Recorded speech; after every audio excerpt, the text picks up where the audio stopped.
Hello, good morning, everyone. Happy Women's Day to everyone. Thank you for those who've dialed in through the conference as well. I'm Janvi. I'm going to be your host today. I'll also have another person co hosting with me. Her name is Kelsey. Today, we'll both be walking you through the lineup of amazing speakers. But before we begin, I want to start with a question. How many of you have been inspired by women in your careers? I certainly have, and I'm sure a lot of you here have as well. So today we have a lineup of amazing women who are going to be speaking about their careers, what they've learned in their careers, sharing perspectives of what's happening in the industry. But before we begin again, I do want to I do want to remind you of some logistics that you need to keep in mind. Firstly, for those who are dialed in, please make sure that if you have questions, save them up for after the sessions, so you can bring them up after the sessions are over. You can drop them you can scan the QR code that's available, and then drop your questions onto the chat. For those in the room, please wait until the session is over for you to ask questions of the speaker. Okay. Okay. In the room too.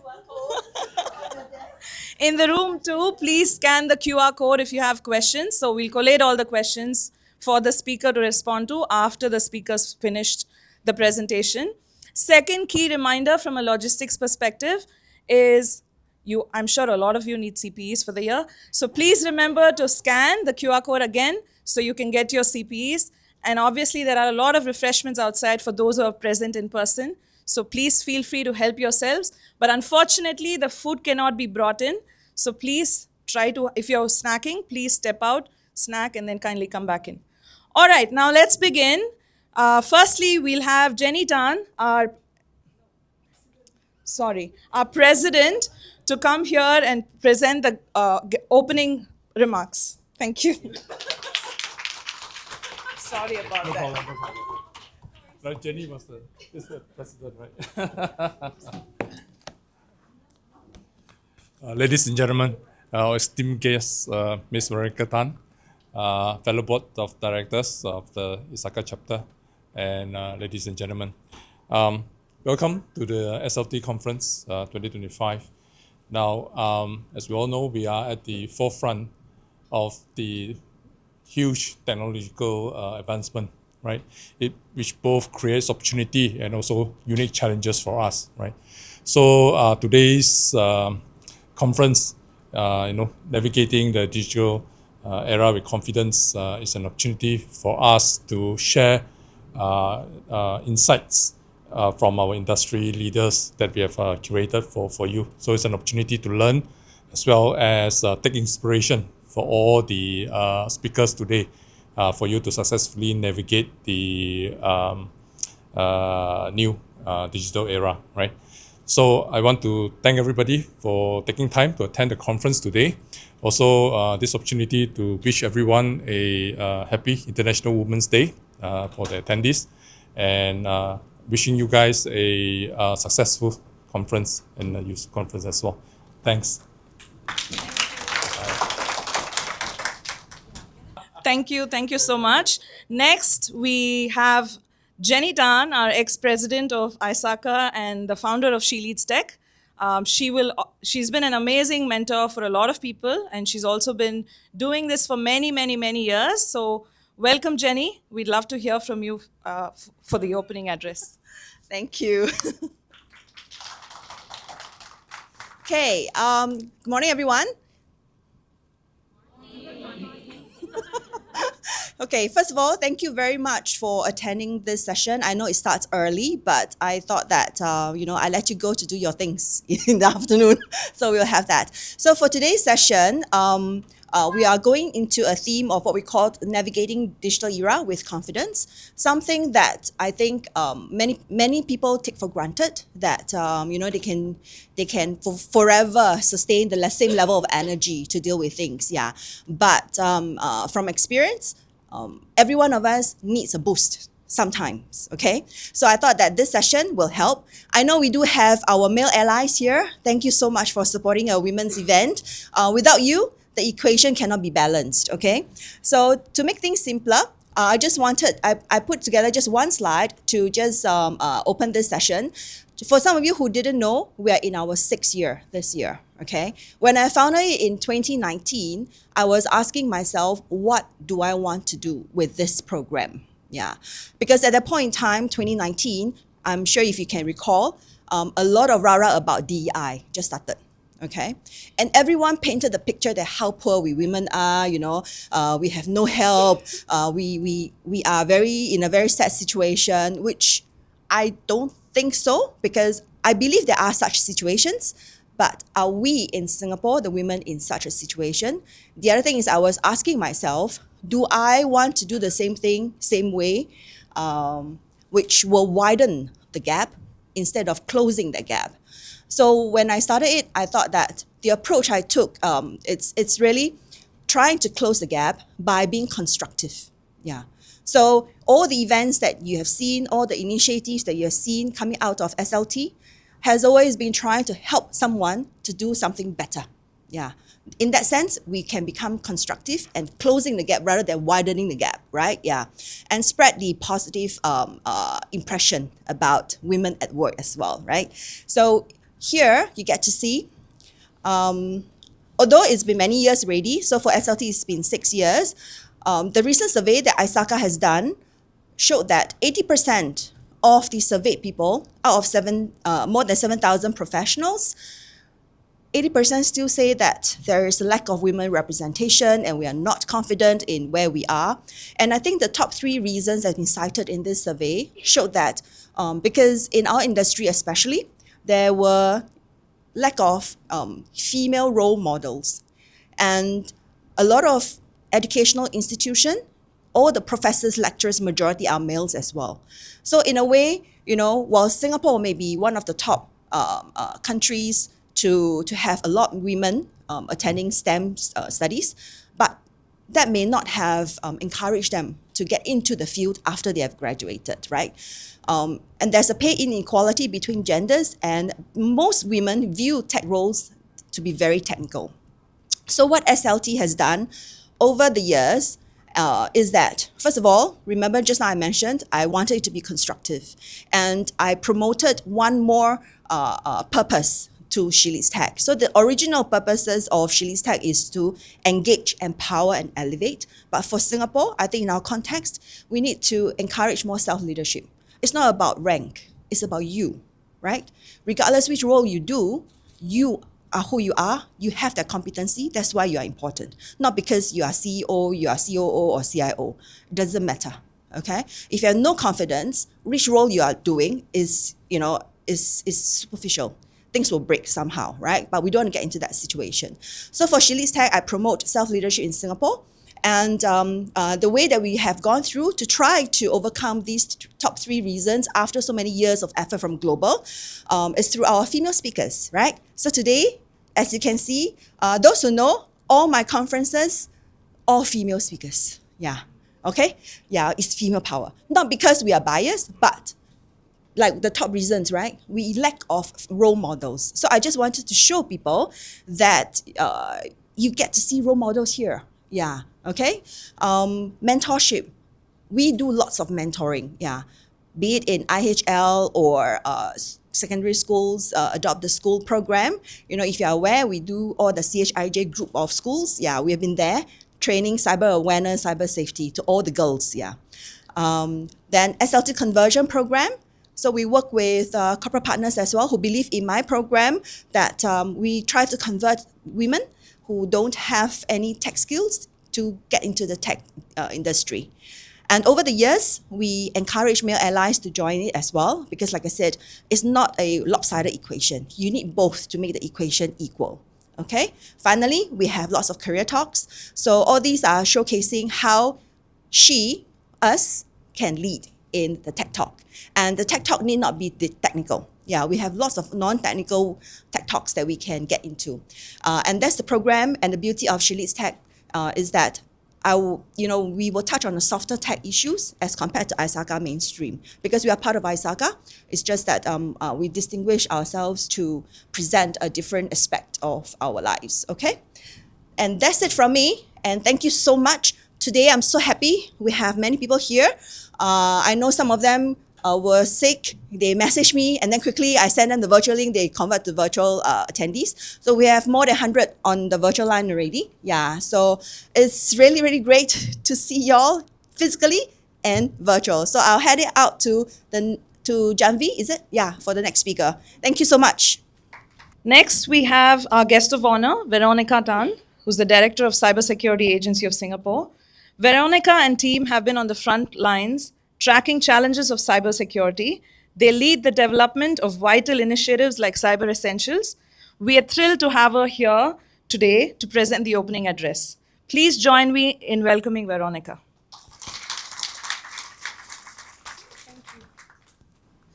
Hi everyone, good morning and happy Women's Day. Very happy to see a lot of women here in person as well as online and some of the guys who have been very supportive of us in our work. Oops, is this moving? Is it moving?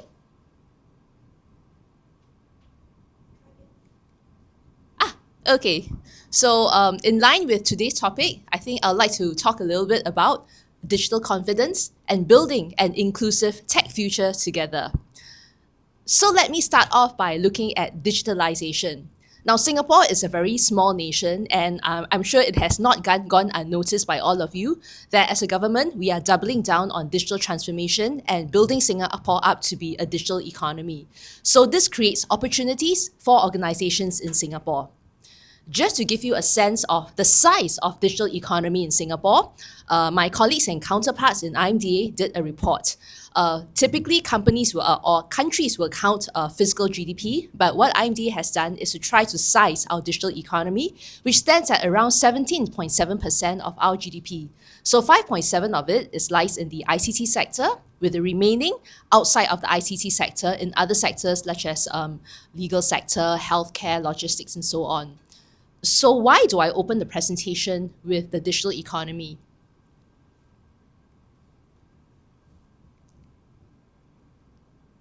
Because it means that as organizations go digital, there are opportunities for all of us to pick up digital skill sets. And I think what digital means is that it's not necessarily just about tech and technology. It is really a multidisciplinary area with multiple domains. So let us look at a few examples, starting with my favorite example, which is cybersecurity. So many of us will think the first thing when we think of cyber is, oh, this is actually a super tech area because we're really looking into protection of data information and systems and so on. However, do you know that in most cybersecurity incidents that industry has seen, about 70% or 80%, depending on the reports that you read, is attributed to the human factor. So really, social engineering and cyber attackers would be looking at the human factor. And this is where it's important to also understand human behavior as well, because you can have all the best cybersecurity practices, but if the employees in the organization, which is the human factor, don't find it very easy to use or buy into it, then you'll find that's a big gap in your defense.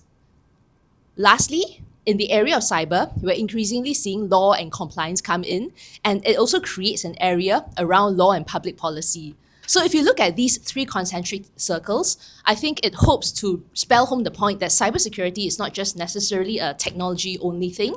Yes, there's the technical aspects, but yes, there's also room for understanding social behavior, human behavior, and of course, law and public policy. Another example that people very often talk about as being multidisciplinary is the area of artificial intelligence. So sometimes we look at data scientists building algorithms, we think, oh, it's all geek talk, computer science, mathematics that goes into all your statistical models. Yes, that part is true, but actually a lot of AI needs to be human-centered as well, and that's where psychology comes in, biology comes in, philosophy, and basically sociology, which is basically, I think, people about the people. So I think if we look at multidisciplinary, basically in order for us to tackle a multidisciplinary area well, we definitely need multiple perspectives. And there are quite a few studies that have looked into diversity of teams. And basically they also came to similar conclusions to say that actually a diverse and multidisciplinary stakeholder team would result in better innovation, better results in problem solving, as well as better decision making. So yeah, that's a good news for all of us here. So just to give a couple of examples as to what we see in terms of bias in digital, this is actually a fairly nice report that Bloomberg did on the bias of AI. To be clear, I think the report actually covered a few areas, including discrimination against a light skin tone. So it's not just about gender. But since today's conference is about She Leads Tech, I thought I'll pull out this specific example. They basically worked off Stable Diffusion, which is a text to image generation AI tool, putting in different occupations to take a look at what faces were generated. Not unsurprisingly, high-paying occupations, things like your doctors, your politicians, and so on, you would see that actually you see a high dominant dark green. Dark green is the key for male faces. So male faces were generated when such search phrases for high-paying occupations were used. At the bottom row, you will also see a lot of light green.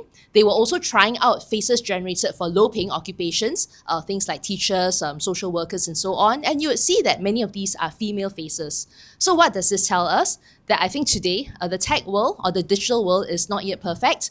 There is its fair share of bias, and in this case, not necessarily against women, but actually against people who are in the minority. So typically for algorithms, it's data in, garbage out. So if your data that's being trained on is not fully representative of the population, you would expect to see results like that. And in this case, especially in the context of women in a technology or digital setting, women do tend to be in the minority, which is why you do see results as that. So you guys would have been using Siri and a couple of other AI chatbots in use.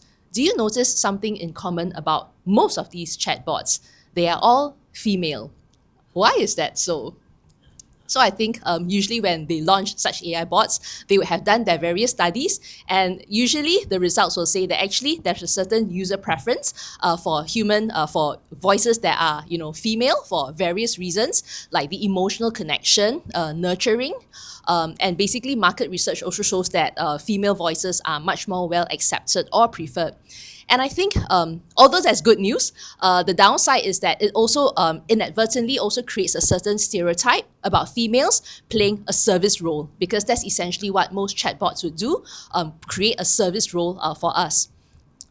So I guess in Singapore, we can be reasonably lucky. So the statistics show that at least in our part of the world, women are not that badly underrepresented. Yes, the number you see here is definitely less than 50%, but I think it's actually higher than the average in other parts of the world. So I think we're quite lucky in that aspects. Probably we still need to do a lot more.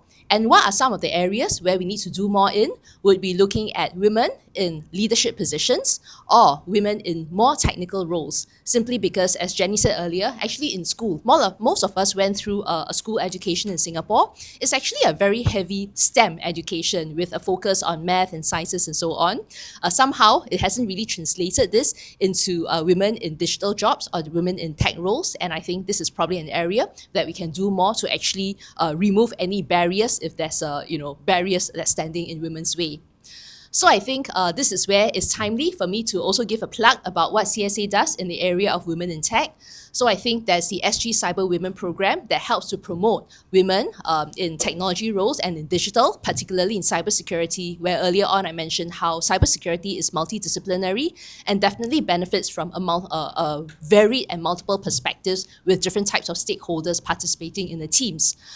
There is also Women in Tech. So that happens annually at our annual event, Singapore, the SICW, where we do have a major event on cybersecurity with global leading delegates and governments from around the world attending it. So what happens is that my colleagues in the ecosystem division also have a Women in Tech event as well to actually celebrate and create the opportunities for women to come together and talk about joys and challenges in the technology world.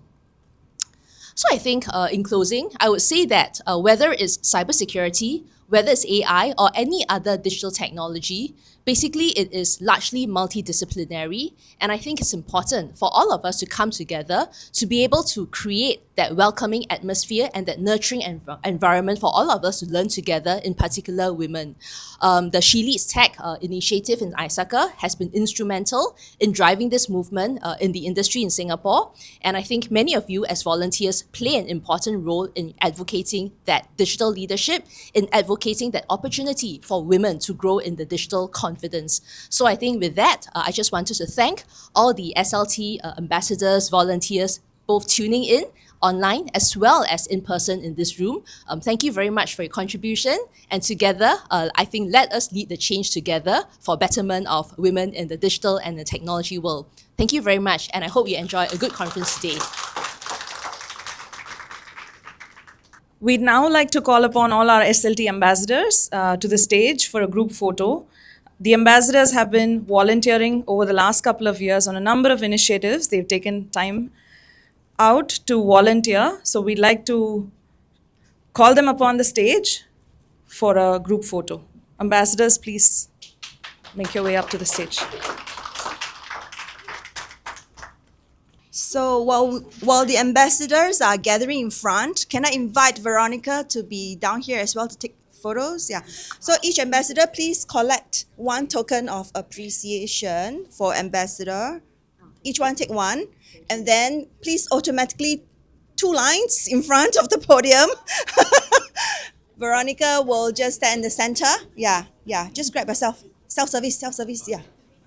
Yeah. So while you are doing self-service, I want to acknowledge all the ambassadors that I've put the names on the screen. Yeah. I'm very happy to have more than 60 ambassadors who have signed up with She Leads Tech. So just to give a flavor, what does the ambassador do? Yeah. So they are purely volunteers, but not just haphazard type of volunteers. They are volunteers who believed in She Leads Tech mission. Yeah. So they worked with me a lot on all the initiatives just now I mentioned, mentoring, career talks, go to schools, etc. Yeah. So we are all ambassadors, and I'm ambassador number 1. Yeah. So have you all taken your appreciation, token of appreciation? Where should we see?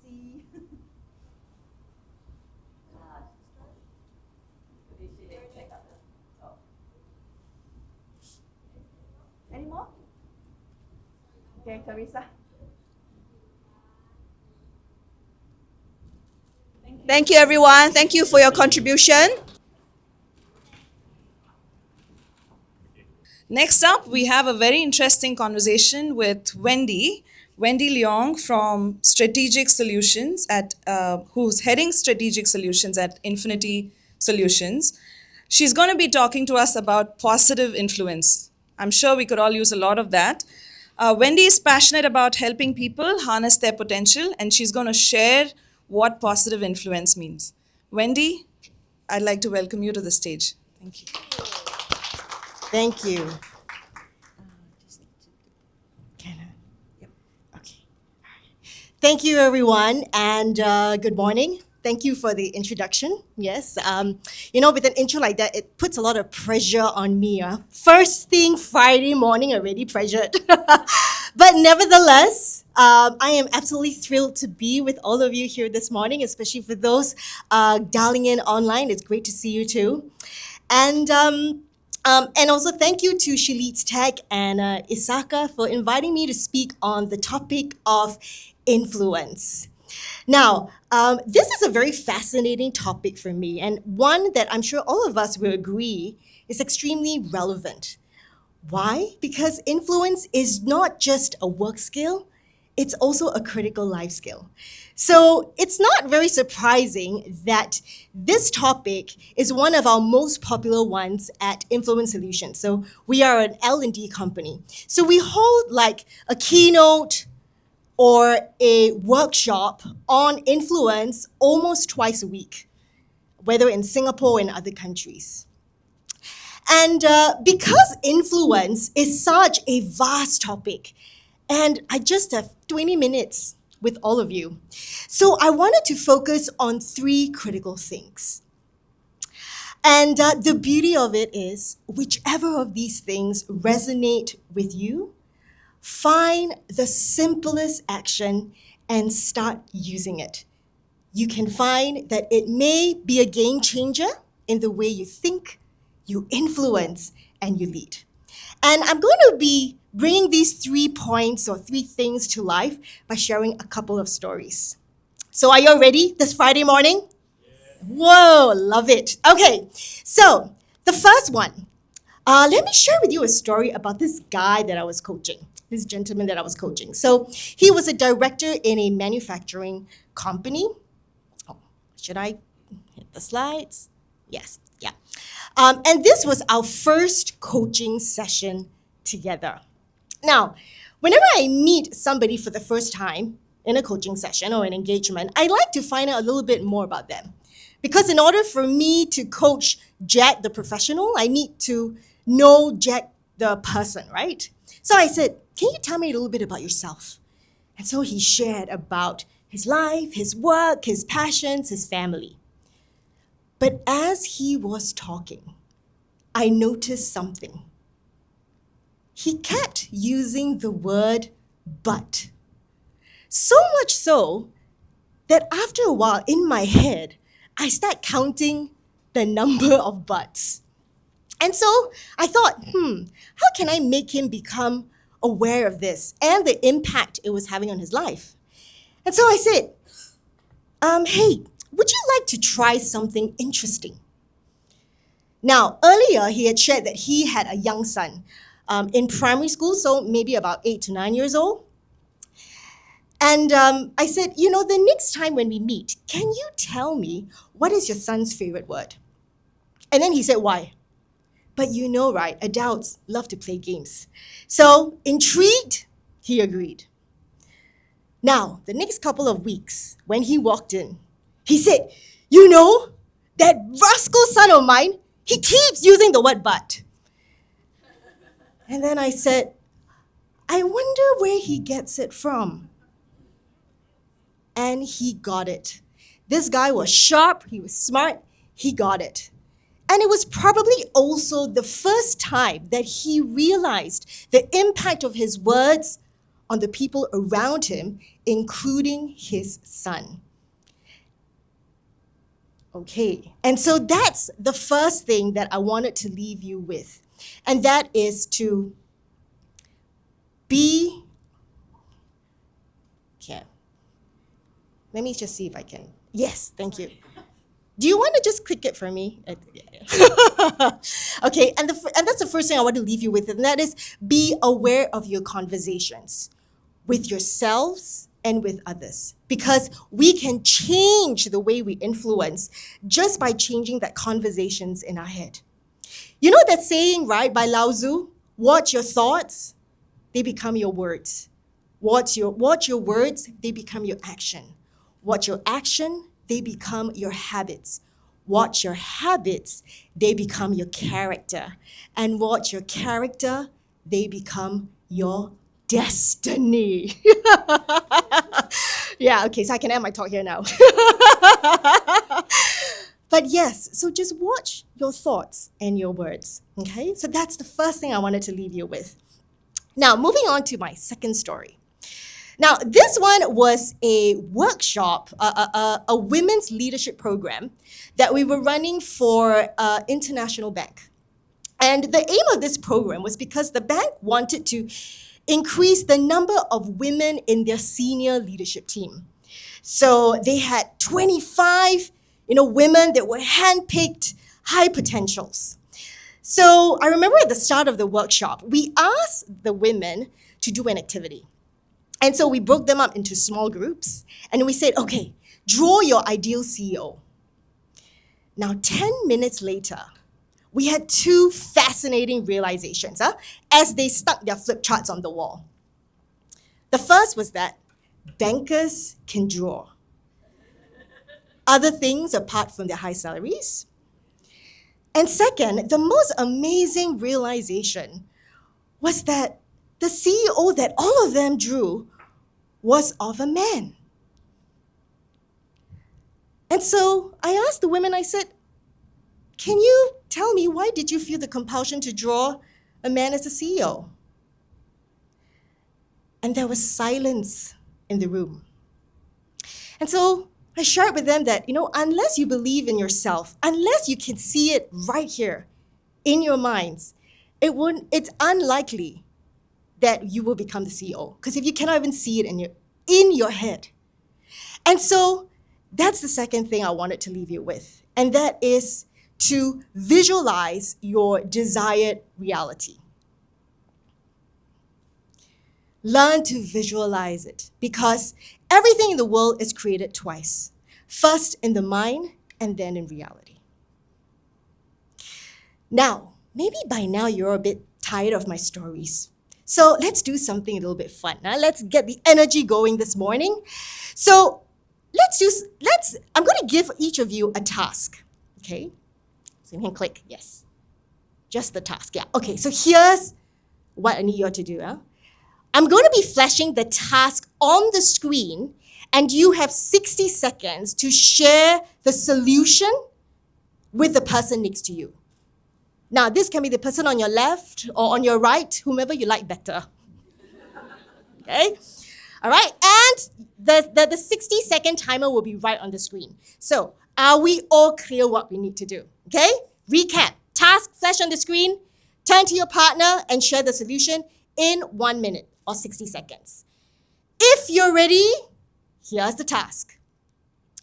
Generate $1 million in 24 hours without stealing, borrowing, or dipping into your savings, and share it with the person next to you in 1 minute. For those of you who are online, you can either drag someone and share it with them or think about the solution in your head. We'll give you 1 minute and it starts now.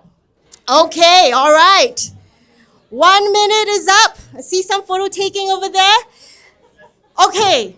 Anybody has any solution to share? Yes, what was it? Sure? Did you have a solution? Did you have? I'll have 1 billion followers. 1 billion followers. Okay. And then I will sell them a chocolate for $1 each. Ah, I see. Okay. Interesting. Provided it doesn't take my savings to buy a chocolate. Yeah, so Cost and then sell it. good try, good effort. Okay, now why do you think we got you to do this activity?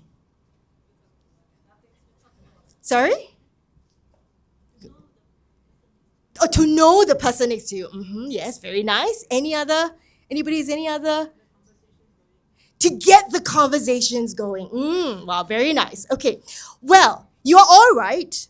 But the main reason why we got you to run this activity was because we wanted you to start becoming aware of your thinking. Now, it's very, very interesting. Yeah? Now, what happens is when we place a seemingly impossible task in front of a person, it triggers two thoughts. The first one is, let me click. The first one is, click, can I do it?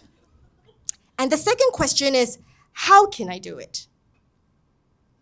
Now, there is actually also a third question. Why should I do it? It's not there, but I'm going to assume that nobody thought of that, and so we will ignore it for now. But let me focus on the two questions. Can I do it? And how can I do it? They sound quite similar, right? But what's the difference? Let's take a closer look at it. Now, can I do it is an inward-looking question that questions your capability. Now, in fact, it questions the perception of your capability because we never truly know how much we're capable of until we're pushed to the edge, right? Until we're pushed to our limit. Now, how can I do it is a forward-looking question because it assumes that the task can already be done. It assumes that we have the capability to do it. And the only question is, how? Now, how many of you here have children below the age of 7? Raise your hands. Yeah, okay. Okay. That's interesting. But you know, the funny thing is, children, right, below the age of 7, when you give them anything, you throw them a task, a challenge, right, they tend to ask the question, how can I do it? Because it's before their critical analysis is fully developed. Usually our executive functioning, the critical analysis fully develops at age 25 only. So kids at that age, right? How can I do it? But somehow along the way, as we become adults, we start to second guess ourselves And without realizing it, more often than not, we start asking the can I do it question. Now, which of these two questions are better? I'm going to leave it up to you to decide. But my suggestion is when you encounter something new, something scary, and something difficult, try using the how can I do it question. You may find yourself becoming a little bit more inspired and motivated to act, more creative and more solutions focused. And so that's the third thing I wanted to leave you with. Now, to kind of bring the 3 points together, I thought I'd share with you a personal story of mine. So this was in 2013. And I was in an amazing job. I was based in Singapore. It was an amazing job. I had great bosses. I had fantastic team members. And I was doing work that was very meaningful and purposeful. I felt like I was really making a positive impact. Then, my then husband got promoted, and we had to relocate to Dubai. So I asked my boss and my HR manager, like, hey, is there a role in Dubai? And they said, no, there isn't. So in my head, I had 2 options. One is I leave my job and go to Dubai. The second option was I keep my job and then I leave my husband in Dubai. So I remember I was feeling a little bit troubled, like, it's just that heavy feeling. And so I shared it with him. And then he said, but what's your desired outcome? And so I said, well, for me, the best is if I can go to Dubai with you and then still keep my job. And then he said, then why don't you ask for that? And then I said, but I've already asked them if there's a role in Dubai. They already said no. I don't want to come across as very aggressive and very pushy. And then he looked at me, he shrugged, and then he said, well, you won't know till you ask. So I mulled over it that night. And the next morning, I decided that, you know what? What's the worst that can happen, right? I either lose the job, which I'm already prepared to, or I lose the husband. But I didn't tell him that, of course. So the next morning, I went up to my boss and I said, is there a way for me to keep my current role but shuttle between Singapore and Dubai? Now, I then held my breath and then I waited. My boss, when he heard me, he looked a little bit surprised. I saw the eye like. Then he hesitated for a bit, and to my amazement, he said, you know, Wendy, it's not been done before, but I think we can make it work. I'm going to talk to HR. We'll just see if we need to iron out any of these like HR policy taxation things, and then we will try and make it work. And that's how I got my desired outcome. All because of that conversation with my husband at that point in time. He made me visualize my desired reality. I changed the story in my head. Instead of asking, can I make this role possible for me, my desired outcome? Instead, it turned to, how can I make what I want happen? But the most important thing that I learned from this episode was to not be afraid to ask for what you want. Because you can be surprised at the results that you get. So ladies, I want to share with you today that all of you here have what it takes. All of you here have influence. You just need to learn how to use it and use it wisely. With that, thank you very much and enjoy the rest of your day, conference, and weekend. Thank you.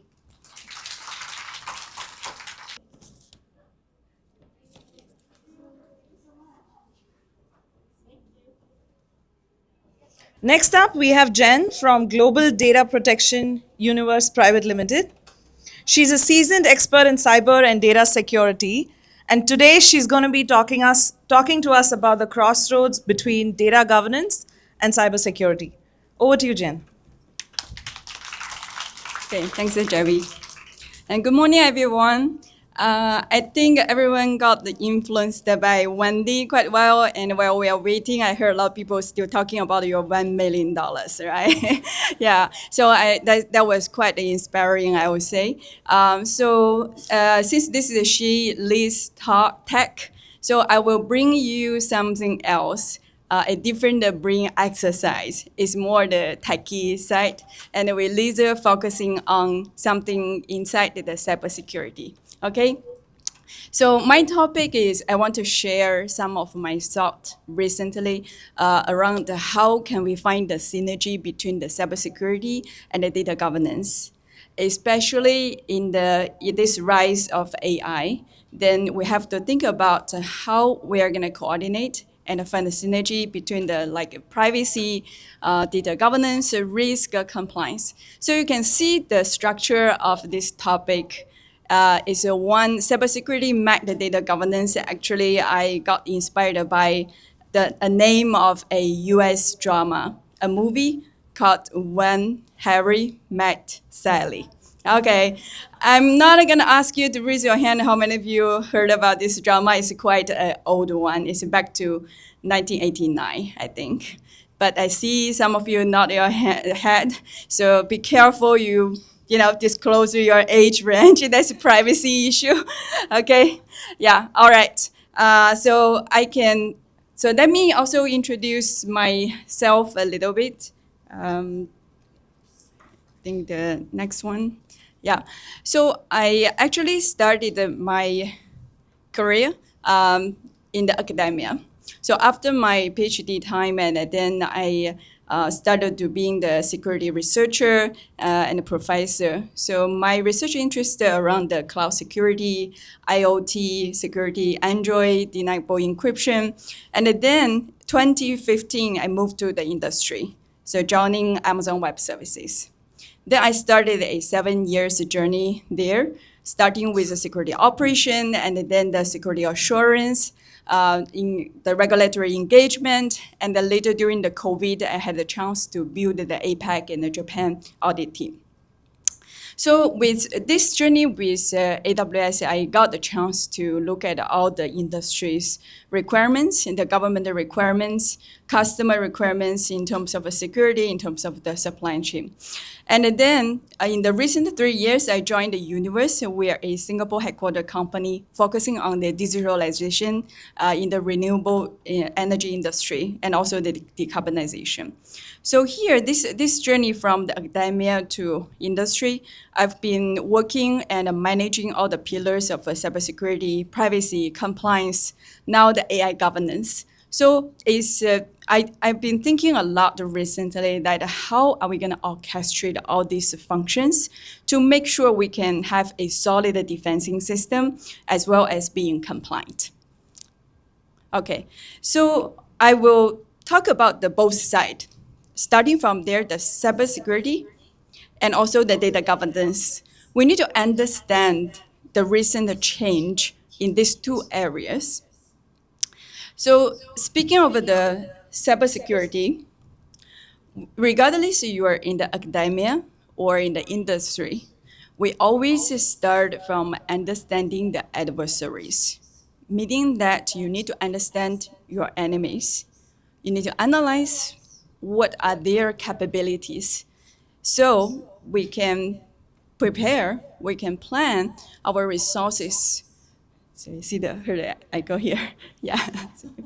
Yeah. So the anniversary is what has been changed.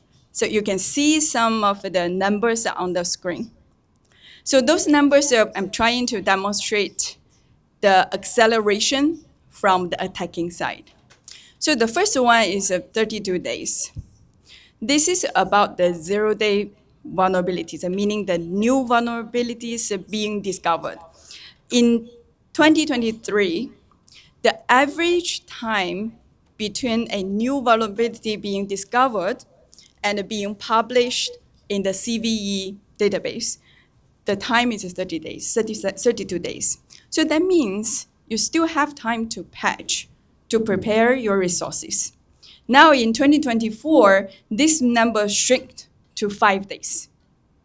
Okay, so it's a significant drop that because of the AI also enabled the attacking side. You see, you have a less time to prepare yourself. Then that also means you need to leverage a more automated tool to do the response. And then this is about the new vulnerabilities, the 0 day. Then what's happening in for the existing threats, existing vulnerabilities? If you put a honeypot, so honeypot is a simulated target that you put it on the internet. The purpose is to lure the attacking, and you can analyze the attacker's behaviors. If you put a honeypot on the internet nowadays, after 90 seconds, you will be discovered by some attackers. So they're very fast. And then later, 3 minutes later, the real exploitation, the breach gonna happen. That means that within 3 minutes, you got a real trouble, real problem. And this is a simulation. So how about in the real world? You can see the last number, the 51 seconds. So this is so far the record time for the attacking in a live system. This is the time between the exploit start until it's become a real breach. Yeah. So all these numbers just give you an idea that the involvement from the attacking side. So let's move to the data governance side. In the past 2 decades, we've seen the explosion of the different regulatory frameworks in the cybersecurity, cyber resilience, privacy, risk, and now the AI governance. Yeah. So we're facing a dual challenge now. Just now I mentioned all those time racing thing. Because one time we need to prepare against those attackers. They're becoming faster and faster. And at the other side, any of the violations, the incident may lead to the regulatory, the compliance and penalties. So this is where we are. But you probably still feel that, okay, these two things, the cybersecurity, the data governance, they're still working in a parallel track. But that's not true. Actually, they're quite linked and dependent. So if you're cybersecurity profession, you're probably very familiar with the triangles on the left side. That's the CIA, the confidentiality, integrity, and availability. Now with AI, we have another triangle to take care of. So that's effectiveness, transparency, fairness. So how we link these two together? You can imagine this way. So if your data or your AI model being compromised, so that means the integrity already been breached. And then because of that, then your AI effectiveness immediately fails because it's simply just not function reliable. If you encounter a security vulnerabilities, the vulnerabilities can also lead, not only the access control issue, can also lead to the injection of biased data. That's something we talk a lot in the AI nowadays, right? So, and also, how does that impact the transparency? Since all the events, the incident, I just mentioned, all of those are unexpected. So that means it's hard for you to justify your transparency and to explain how the model works. So now I think you probably get a little bit flavor that how does these two sides link with each other. But how can we make them work further? Then I will share the next 2 slides. I will talk about from each side, from the cybersecurity side and the data governance side, how can we find the synergy between the two? So let's look at what the data governance can bring to the security operation. So when we're talking about this, we first need to understand what makes the security operation outstanding or excellent. What makes a operation or the operator being successful? So you probably say as a cybersecurity profession or operation expert, you probably say it's a well-organized playbook. It could be never miss the SLA, could be the mean time to detect and the response. Yes, all of these are very important. But you probably miss one of the very important element. That is the judgment. So the judgment actually play a key role to do the security operation. The judgment based on your experience can help to understand how severe the risk and also how to prioritize and mobilize the resource in a time-raising manner. So when the data governance give the input to security operations, then I think the first thing they will bring is all those requirements. Make those built into your playbook, built into the daily operation. The requirements could be the regulatory, the act, the policies, and also the contractual obligations coming from the customers. So without this input to the operations, the operators can have a more solid, build the solid judgment, not only based on the system threats, but also the data risk. Another input that data governance can bring is help to prioritization. So in the past 2 decades, I think thanks to the cloud computing, the involvement, it's very easy for you to build an environment, the infrastructure level. Then either that could be the VM, that could be the container, could be even the serverless. So, but speaking of the data, you can see that it's quite different. You can build the environment faster, but the data, once you lost it. Once that become part of the model, is probably because in the future you will see that your confidential data gonna show up in some prompt. So with this input, I think the operation side, they can prioritize their resources based on the data risk. So that's a very important dimension they can think of, and to reduce the blast ratings once any non-compliance happened. And let's look at the other side, how the data operation side, how the SecOps side can help the data governance. So this one, we need to understand what the pain point for the data governance side. I think the first one is a lot of compliance people probably already tired with the yes/no questionnaire or the checklist. So those already been the old school one and cannot keep up with this ever increasing regulatory requirements. But which part of the security operation they are good at? They're good at automation. They're always pursuing and building the powerful tools. And then this part actually is been desired by the data governance side for a long time. So why don't we put these two sides together? Let the operation side to leverage their strength to help the data governance side to build a continuous compliance, a more real-time alerting, not only for the attack, but also for the non-compliant issue. And at the same time, you see this one, the operation side can also help with aligning all the stakeholders to find the control owners to automate all the regular checks throughout the year. I think another pain point for the data governance is the visibility on the data. I believe a lot of you, when you're doing the data governance, you'll be tasked by the company and asking by the leadership, where are those data? Where are those data going? You should have a full picture. It sounds a simple question, but it's quite challenging. You need to understand your business flow.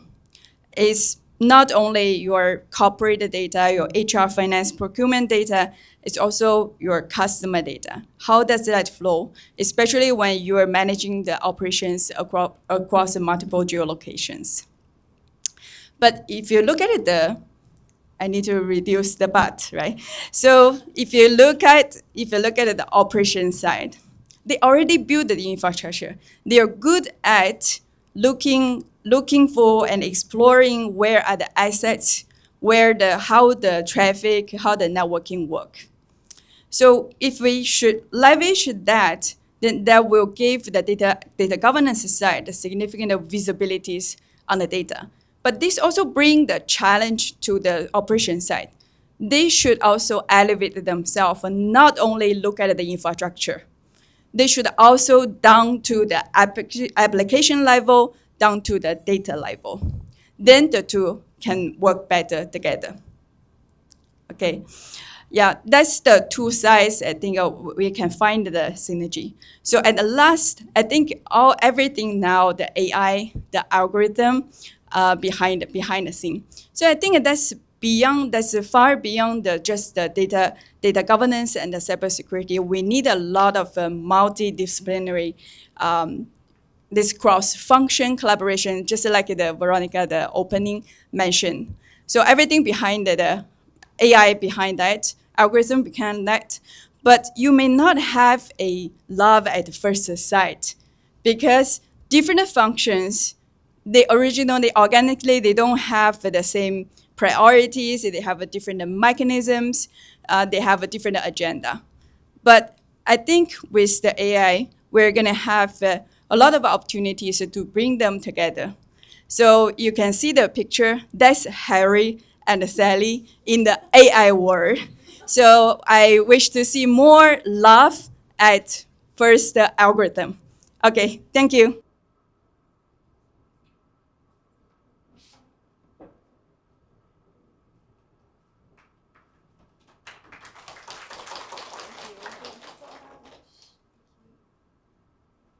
Now we have a panel of young leaders to discuss the topic Tech Influence in Our Career Choices and Development.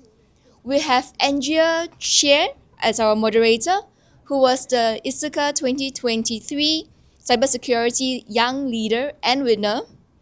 And accompanying her in the panel, we have Candy Tam, a Year 3 Computer Science SMU graduate, and also Yong Yixue, a NUS undergraduate, as well as Phoebe Lai, a UOL fresh graduate. So from what I understand, USC and Phoebe are looking for internships as well as jobs in this industry. So I would like to actually share with everybody so that we can have some opportunities for them where possible. So please put our hands together and welcome them. Thank you. Hello, good morning, everybody. Good morning. Right. Okay, just checking if you are still awake. It's still pretty early in the morning, 9 plus. So, thank you. Maybe I'll do just a quick introduction of myself before I move on and let the young ladies here introduce themselves as well. My name is Andrea. I am a manager with RSM Singapore. So, like what the host mentioned, I was also one of the Youth Leader Award winners a couple years back. So I've been with SLT since it started. It started in 2019, and I remember I was an intern back in my office, RSM. The first SLT was held in RSM. And I remember my job that day, my role that day was, my boss came up to me, he's like, hey, you want to eat free dinner? And I was like, huh? He's like, come lah, help me arrange some tables, then we get free dinner. And that's how I got into SLT. But that's just the long and short of it. But without that opportunity, I wouldn't be who I am today, and I wouldn't be, of course, the lady I am today as well. So with that, maybe I'll let my other three fellow panelists introduce themselves. Share with them your names, where you are from, are you studying, are you working? If you are looking for an internship, this is the best time to impress all these people here, okay? Okay, good morning everyone. My name is Candy. So right now I'm a Year 3 computer science student at SMU, majoring in AI. And how I got into AI because I saw the growing impact of it on the world. And yeah, outside of school, I do teach coding to the young kids and also does volunteering, like for communities like Isaka Shilis Tech to like continue empowering the next group of girls. Yeah, thank you. Good morning, ladies and gentlemen. My name is Phoebe, and actually I came from China, and I've been studying in Singapore since 15 years old. So I just graduated from University of London, Data Science and Business Analytics last August. So how I got to know Shili's Tech is because I was doing a networking lunch with one of, which I got to know through one of my school senior. And then they introduced me of this Shili's Tech and also ISACA Singapore chapter. And I find it very, it's going to be very interesting to explore professional organization. And I joined this January. Yeah. Thank you. Hello everyone. My name is Yue Xi. I'm a year 2 computer science student from NUS. I'm also an international student. I came to Singapore last year. And then last summer, I joined Shili's Tech, where I found this very warm and welcoming community of people. And I'm very glad to join here and very glad to meet everyone here. Thank you. Thank you. So the topic for today, or rather the whole theme of today's conference is really navigating the digital era with confidence. And I believe along the lines, along our educational journeys and even working in the workforce, right? Sometimes it gets a bit overwhelming. Too many information, too much buzz going on around. And being in technology is different. Being in technology, you have to keep improving every single day because technology changes, right? Technology 5 years ago when I was a student and technology 5 years now when there are students, they are different. The challenges we face might also be slightly different. So with that, right, maybe share with everybody why do you decide to join tech? Like why tech as opposed to other areas? What inspired you to join tech? And in this journey of joining tech, were there any challenges faced? Anybody can take this question. I won't arrow lah. Okay, maybe I'll go first. So, I'm someone who have always been embracing new challenges. So, studying in tech was something new for me as well. So before this, I studied aerospace, and it was a new field for me too. And over the time, I just have to learn to be comfortable with a new challenge.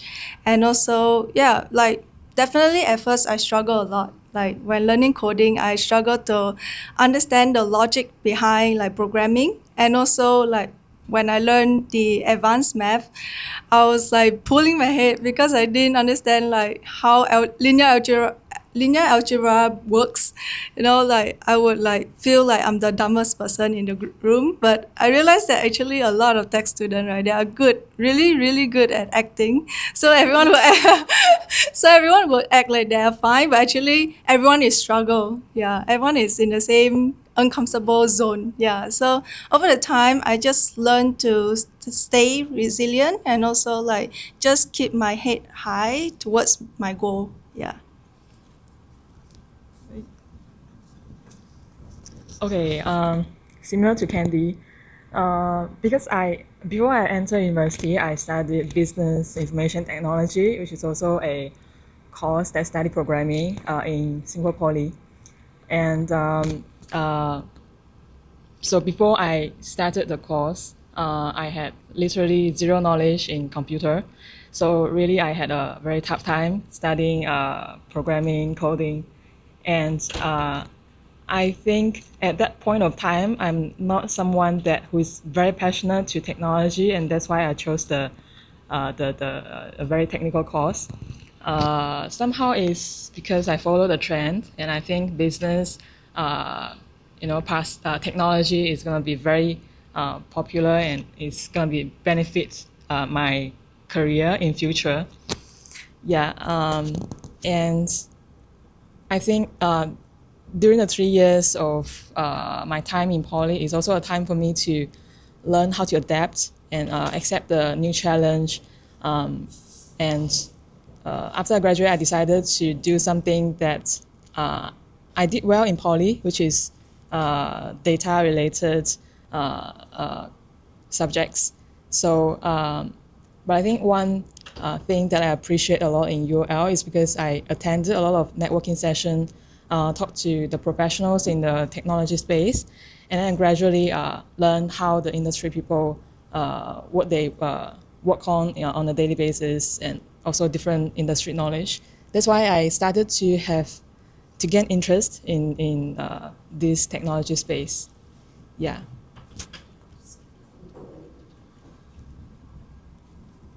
Oh, thank you, Phoebe. So, for me, I think ever since I was young, I was like just passionate about sciences. So I love like math, physics.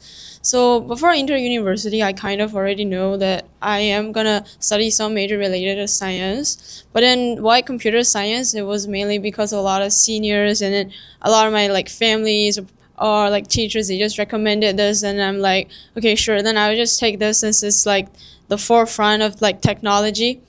But to be honest, I when I was in like high school, I haven't really touched computer. I was a very very slow typer. I was literally typing with my two fingers on the keyboard.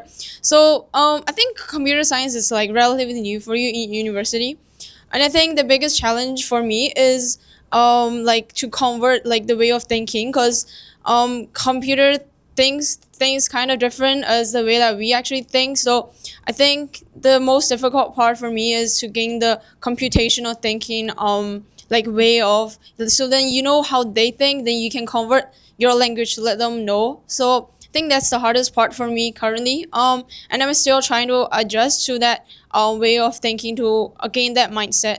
And I think another part, another difficulty in learning technology in this era is I feel like there's just everything's emerging like so fast, and then there's just so many new things going on. And I think for us, like the most important thing is to keep up to date with what's currently new in technology.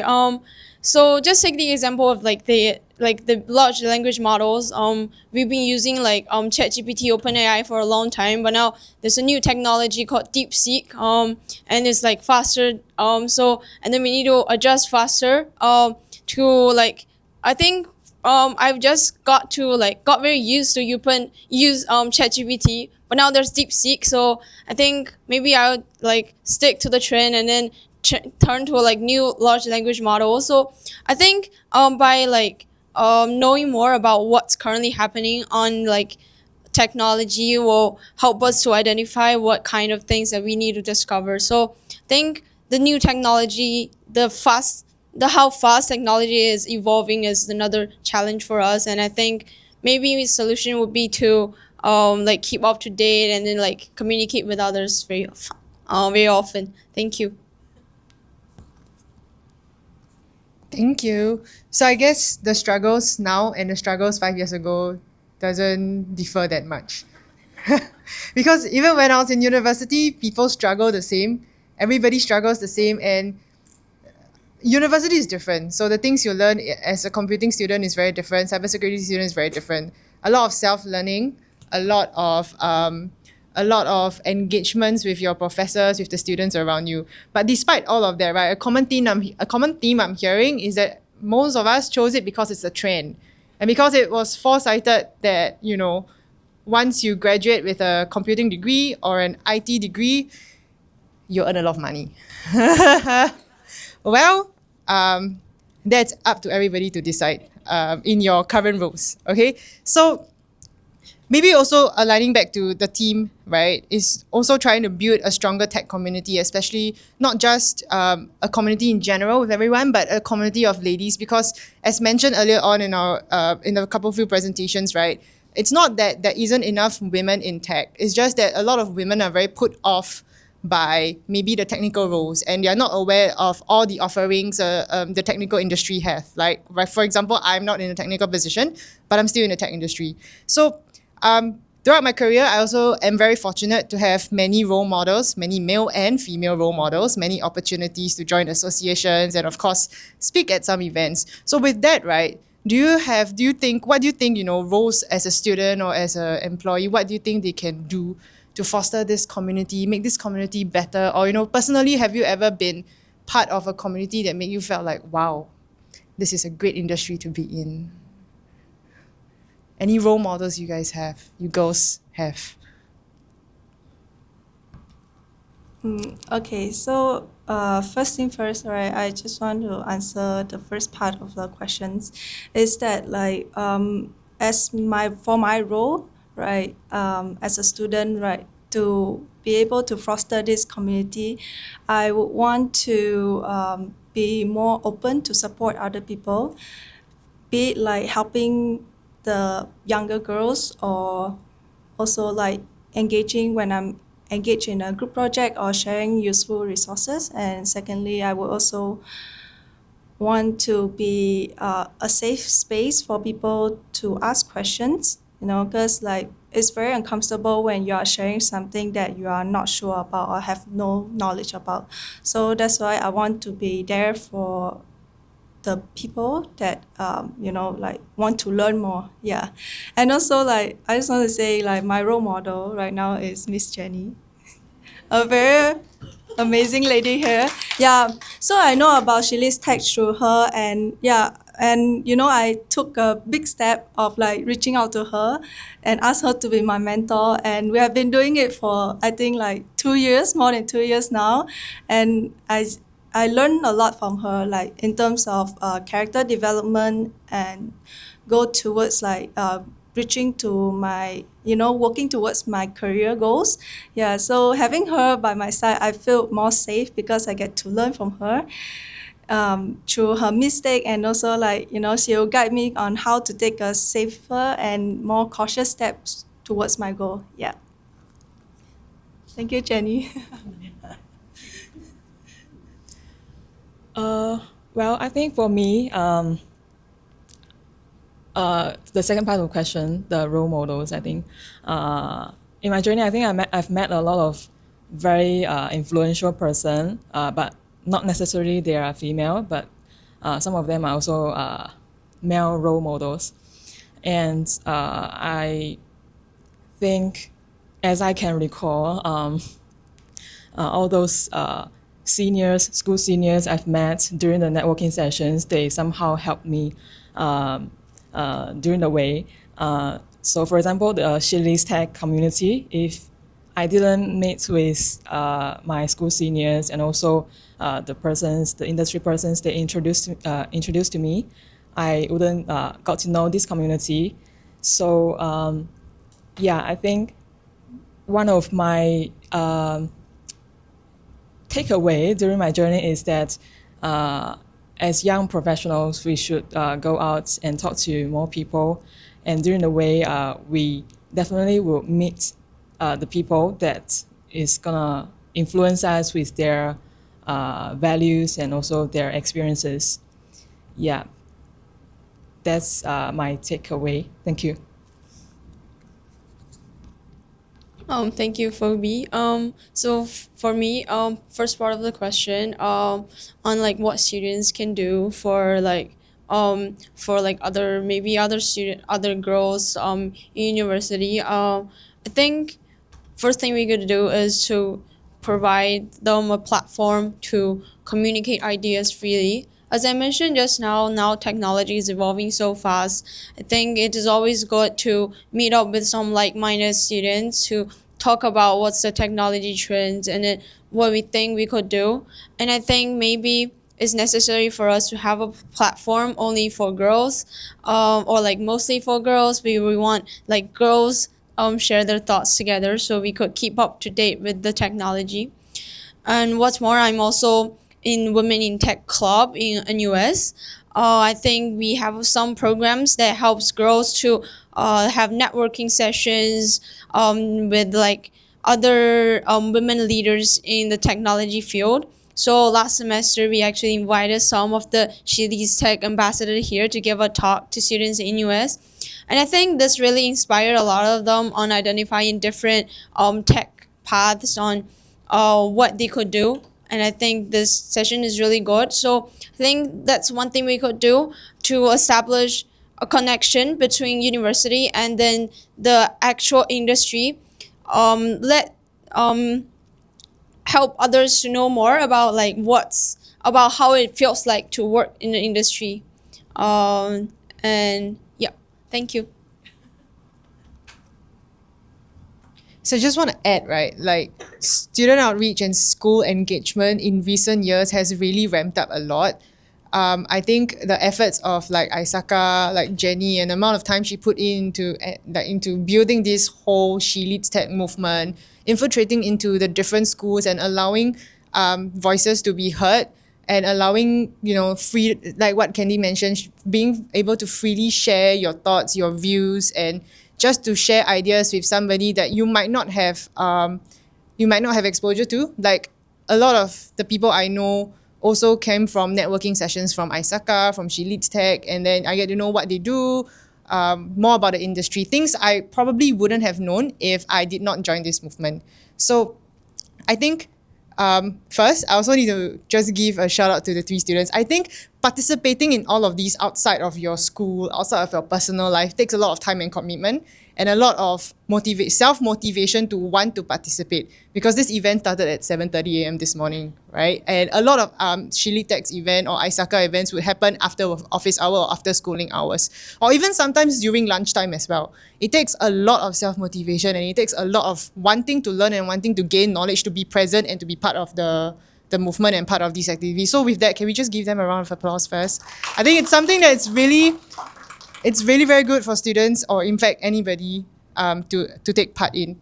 With that, right, being students yourselves, and I believe online and on-site, there might be some students and there might be some attendees thinking about maybe joining tech, changing their careers to join tech, or even thinking about whether or not should I pursue a technology degree, do anything related to technology. Any advice you would give these students, or any advice you would give them, or any advice you would give yourself a couple years down the road, now that you're more experienced in the tech industry? Okay, so I would just want to say this one thing to the girls who want to join tech is to go for it, right? Even though it seems intimidating, because for tech world is always evolving, will keep on changing. So therefore, you just have to go for it, right? Just go for it. And I would say go for it and face a challenge. Take one challenge at a time. And even if it can be very overwhelming, very scary at first, but eventually you'll get over it if you keep the right mindset and also stay resilient. Yeah. And just take on that challenge, and most importantly is to find a good support system. Like mentoring helps me a lot in terms of character development, and also keep me reminded on my goals and why do I even start tech at the first place, right? Yeah, so that will be my advice on to the girls out there. And yeah. Thank you, Candy. Okay, I think my advice to the fellow students and also myself would be that do an assessment first, be open, and network more with the industry people, because I think yes, we've only got 3 years, 4 years in school, but after that we're going to enter into industry, and that's going to be more diverse. But still, looking back from my own experience, I would still advise young professionals to join tech, because I think today it's definitely be a digitalized era, and having technical skills will be very beneficial. Because before I started learning computer and also the programming, I didn't know anything about computer. For example, the Control C and Control V, I didn't know what that means. So I think looking back, I will be very thankful that I chose this challenge to go for this challenge, because nowadays in a digital world, having some technical skills is very beneficial. Yeah, so in general, my advice is go into the tech industry, but do an assessment which area you're gonna go for, because in tech, just not like the speakers shared, it's not only about the technical sector, but there are also many other disciplines that can be applied into the technology space. Yeah, so that's it. Thank you. So for me and like other fellow students, I think my advice is to stick to your passion and then just go for your dreams. So I think the key thing here is that if you have a passion for like technology, or if you find yourself interested in it, then don't be afraid that you can't do it. Just be passionate about it, like be like convince yourself that you can do this. I think for technology, definitely it's not an easy way. So far I've only been studying computer science for like 2 years and already find it not that easy to do. So definitely if you want to pursue a career in tech, you're gonna be doing this for like 20-30 years, I guess. And if you don't have a passion for it, I think it's gonna be super hard to maintain on this path. So I think the key thing is to identify a field that you're super passionate about. I think it's not easy at first to know exactly which specific track you want to do. So I would suggest like that we can try different fields. That's also currently what I am doing. I'm trying to explore different fields to see which one is that I'm super passionate about. And then once we identify something that we like to do, then I think that's the time to stick to it. And along the way, although we are passionate, there will definitely be challenges. But I think the key thing is to believe in yourself and always remind yourself why you choose this role. The first time that you decided that you will like this. Along the way, also, I think when we face challenges, always remind ourselves of what's fun or like what's appealing on this for us. So yeah, that's the advice. Thank you. So let me summarize their advice for everyone. Just go for it. Provided you have done a self-assessment and you realize that this is your passion and you want to do it.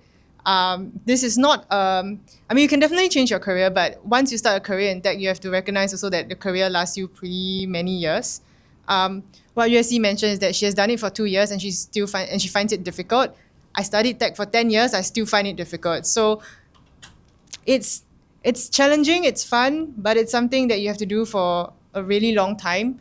So like what Candy mentioned, right? Many things are uncertain, so you can just go for it, provided you do a risk assessment or self-assessment first, like what Phoebe mentioned.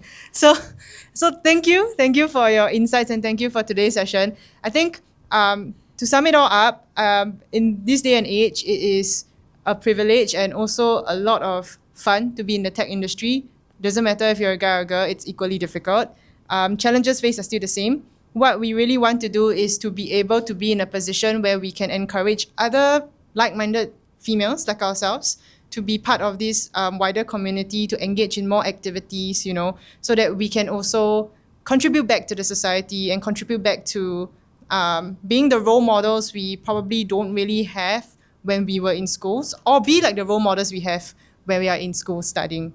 And only through that will we be able to build a stronger tech community, through a lot of diversity and mentorship. And I guess one of the common theme that I've heard from the three panelists as well is rightfully what Wendy mentioned earlier on, is be aware of the conversations in your head. So for them, it's I can do it. I want to do it, I can do it, so I went for it. So if you have that narrative, it really helps you build more confidence when you're working through your degree program or in your day-to-day job as well. So with that, can we give the three of them one more final round of applause?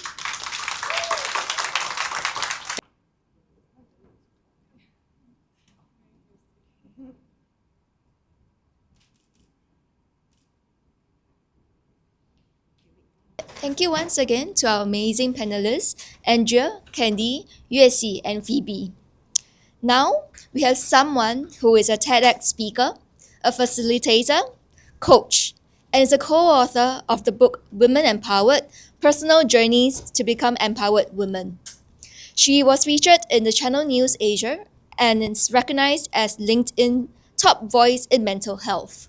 She has extensive background in accounting management, marketing, business development, career coaching, and she has still so much more than her accomplishments and her background. Given our tight agenda, we'll be taking any questions offline, and attendees can scan the QR code on the desk or to drop the questions in there. Please join me to welcome Ratna Dreta, the Wellbeing Strategist and CEO of the Mind Gem, to cover the topic of imposter syndrome. Thank you. Good morning, everyone. Good morning. I love the energy. Thank you. Are y'all still awake? Yes, great. Okay, so I'm very, very happy and grateful to be here today, and very happy to see some of the familiar faces as well. International students. I used to be an international student once, and Singapore has given me so much, and I'm so grateful to be able to give back as well, right? So, hello, imposter syndrome. How many of you ever felt that you held back whenever you want to put yourself out there? Thank you. And how many of you feel that you are not good enough? Thank you. And how many of you, no matter what questions I ask, will not raise your hands?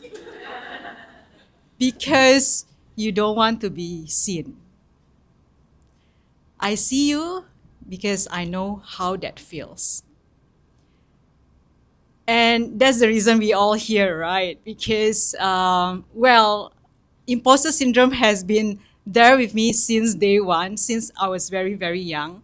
And it's really holding me back from realizing my fullest potential.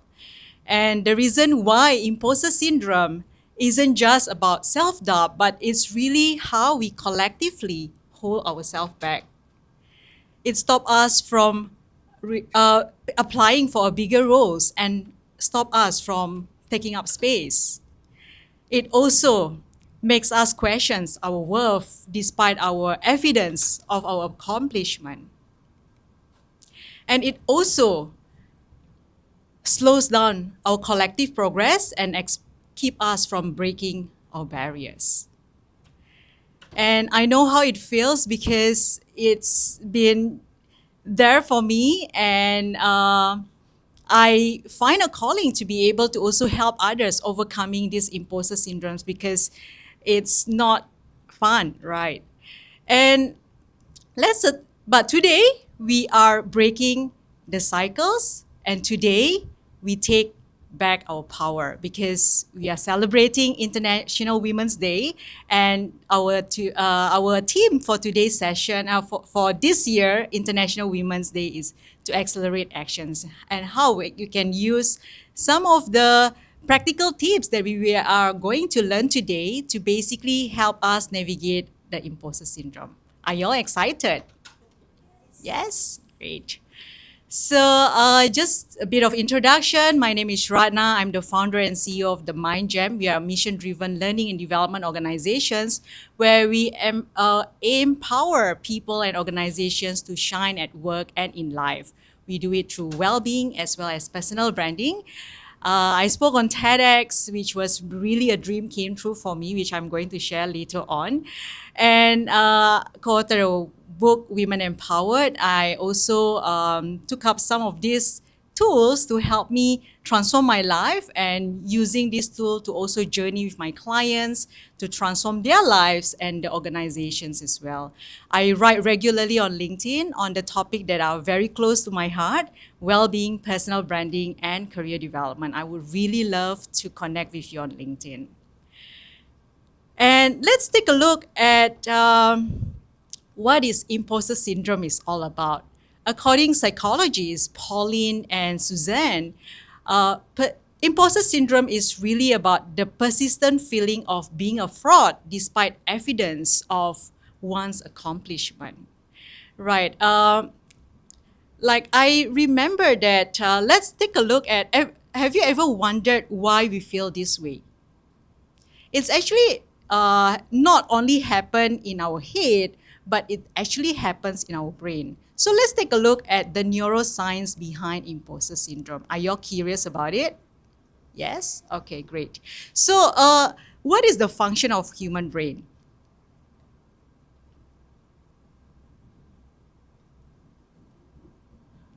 What is the function of our human brain? To think, yes. Of course, we also we are being wired for basically to survive, right? So this part of our brain called amygdala, which is our fear center, uh, whenever there is any kind of like situation that seems to feel like a perceived threat or challenges, like for example promotion or public speaking, right, or even taking up a bigger role or a bigger project, our this fear center will be triggered and will release a hormone called cortisol, and because of that we are trying to protect ourselves from that potential danger and threat. And because of that, right, so we will not take up that leadership role that we are being given, or we will not take up that bigger project that we were being given as well, because our brain is just trying to protect us from any potential danger and threat. And the second part is our prefrontal cortex, right, which is the part of our brain which is over here, is the part of our brain that is responsible for executive function. So it helps us to think better and make decisions and regulate our emotions better. So this is also our overthinking headquarters, right?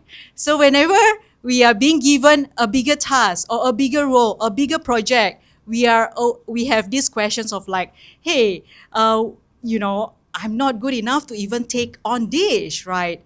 You don't belong here, or whatever it is, questions that you have been asking yourself again and again that really stops you from even taking action. And the last but not least is this dopamine, which is our reward neurotransmitter. So basically, this part of our brain, it's so difficult for us to internalize our success. So it's just how our brain or this dopamine works in our brain, right? And that's the reason why we actually feel imposter syndrome, and it's always at the background, right? So I'm just going to bring you back a little bit about me and the story of how I suffered with imposter syndrome for as long as I can remember. And when I was really very young, I still remember it was during my final year English oral test. I had to recite a poetry and I studied like very, very hard the entire week. But when it comes to the actual day, I was trembled. My hand was shaking and I couldn't even say a single word. I returned back to my seats and I cried. And that particular incident was not only very painful, but it also left me feeling devastated, because ever since then, whenever I had to do a public speaking again, I would relive that moment again and again, and I just cannot speak well. And I remember living with that feeling for as long as I can remember when I was growing up, and it was not fun. And I'm Indonesian, by the way. So when I moved to Singapore many, many years ago to study as well as to have a better future, after I graduated from my uni, I went into my corporate world, the corporate world. I still remember my very first job and my very first task, or like big task, it was really to do a presentation. And it was not like a 40, 50 people like this, right? It was like at Suntec Convention Center. So it was, man, nerve-wracking to say the least.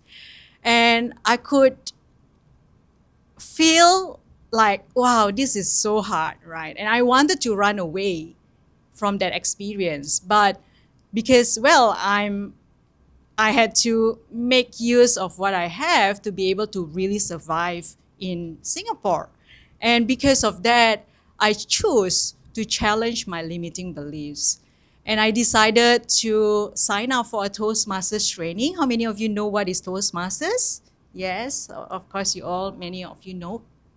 And Toastmasters literally helped me a lot in building my self-confidence, and from one speech to literally winning public speaking competition. It really helps me a lot to build my confidence, and it helps me to slowly pick myself up, to started hosting events, to started running some small groups, and you know hosting bigger events as well. And I think because of that, it helps me a lot to actually build my self confidence. And the transformation happens from that terrific speaker, from someone who is terrified about public speaking to literally speak on TEDx, which is something that I've really never thought even possible. From someone who is voiceless to becoming a LinkedIn top voice, which I don't even know what is it all about in the first place, really, really. And from someone who is afraid to be seen, to be interviewed by, Channel News Asia 3 times. I could never even imagine that. And I think this transformation has been such a humbling journey for me. And it has been an empowering one as well. And I hope to be able to share some of the practical tips that I practice to be able to literally transform my self-doubt into creating the lives that I could never imagine today. And now I've run a training and coaching firm, facilitating workshops, transformations, also getting paid to speak, something that I used to fear the very thing, right? And also doing some moderation panel and hosting conversation that truly matters as well. So how many of you face any of these problems? Lack of self-confidence, negative self-talk, downplaying achievements, and fear of judgment. Thank you. And I think many of us can resonate with some of these, symptoms of imposter syndrome. And how can we overcome these imposter syndromes? The 3 powerful shifts that will help you to move from self-doubt to impact. Let's take a look one by one. So the first one is let's address the problem, right? Lack of self-confidence, negative self-talk. So imagine, I'm sure that you all experienced, there was a time where you felt that you wanted to raise your hand but held back because you think that I probably not capable of even answering that. Or probably some of the incidents where you are being given a bigger roles or a bigger project and you were like, I am really not very sure if I should even take that in the first place, right? I'm sure many of you experienced that as well. And I think for me as well, when I was, it was so interesting, right? Talking about my fear of public speaking, when I was really, literally like many, many years ago, as I was picking up my self-confidence despite of that public speaking trauma. Even until now, every time before I came on stage, it will always feel like all the butterflies in my stomach and all that. And I remember when I was being given like for example, organizing this kind of events, right, in the university. And I know that my stomach was like, please don't, And I don't know why, but my hand was like, I raised my hand. And I was like, what are you doing right now? And I would like literally scold myself for raising that hands because it was just like, my heart and my head and my heart weren't in sync. But I know that despite of the fear, I said yes, despite of that, my hands were trembling. I said yes to hosting my company town hall with 1,000 people, despite of my heart beats million times per second. And I said yes to myself because I know that if I don't do that for myself, who will, right? And I think this journey has been really empowering for me. And what are the first tips to basically overcome the lack of self-confidence and negative self-talk is to basically acknowledge your emotions. A lot of times, like what I mentioned earlier, our amygdala is trying to protect us from fear and anxiety, from danger and threat, right? And a lot of times when we have all this perceived challenge and that stops us from taking the responsibility at first, we are doing it because we try to push that fear away or that anxiety away. So the more you push it away, what will they do? They will come back, right? They will keep appearing again and again. And because of that, there's a reason why we need to actually acknowledge our emotions, knowing that, hey, the fear is there, the anxiety is there, it's just trying to protect us from any fear or danger, right? And I think that's the reason why we also need to learn how we can reframe our inner talk from you're not good enough to I am constantly learning and growing, from you are not as articulate as others to I have a unique voice and I mean it deserves to be heard, right? And as I learn how to acknowledge my emotions, it helps me to also process whatever feelings that I have. And when I change the story I tell myself, I change what becomes possible for me, right? So, and if you feel afraid of acknowledging your emotions. And this one of the things that really helps me a lot to acknowledge that emotions and welcoming that emotions as it is, because it was just there to protect me from any potential danger. So I practice meditation and mindfulness, and it has literally helped me a lot to actually calm my nerves.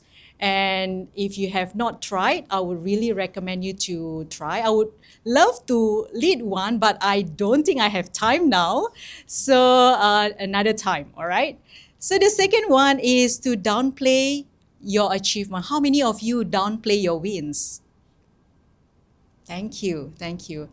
In fact, interestingly, how many of you want to advocate yourself but afraid of feeling that like you are coming off as bragging?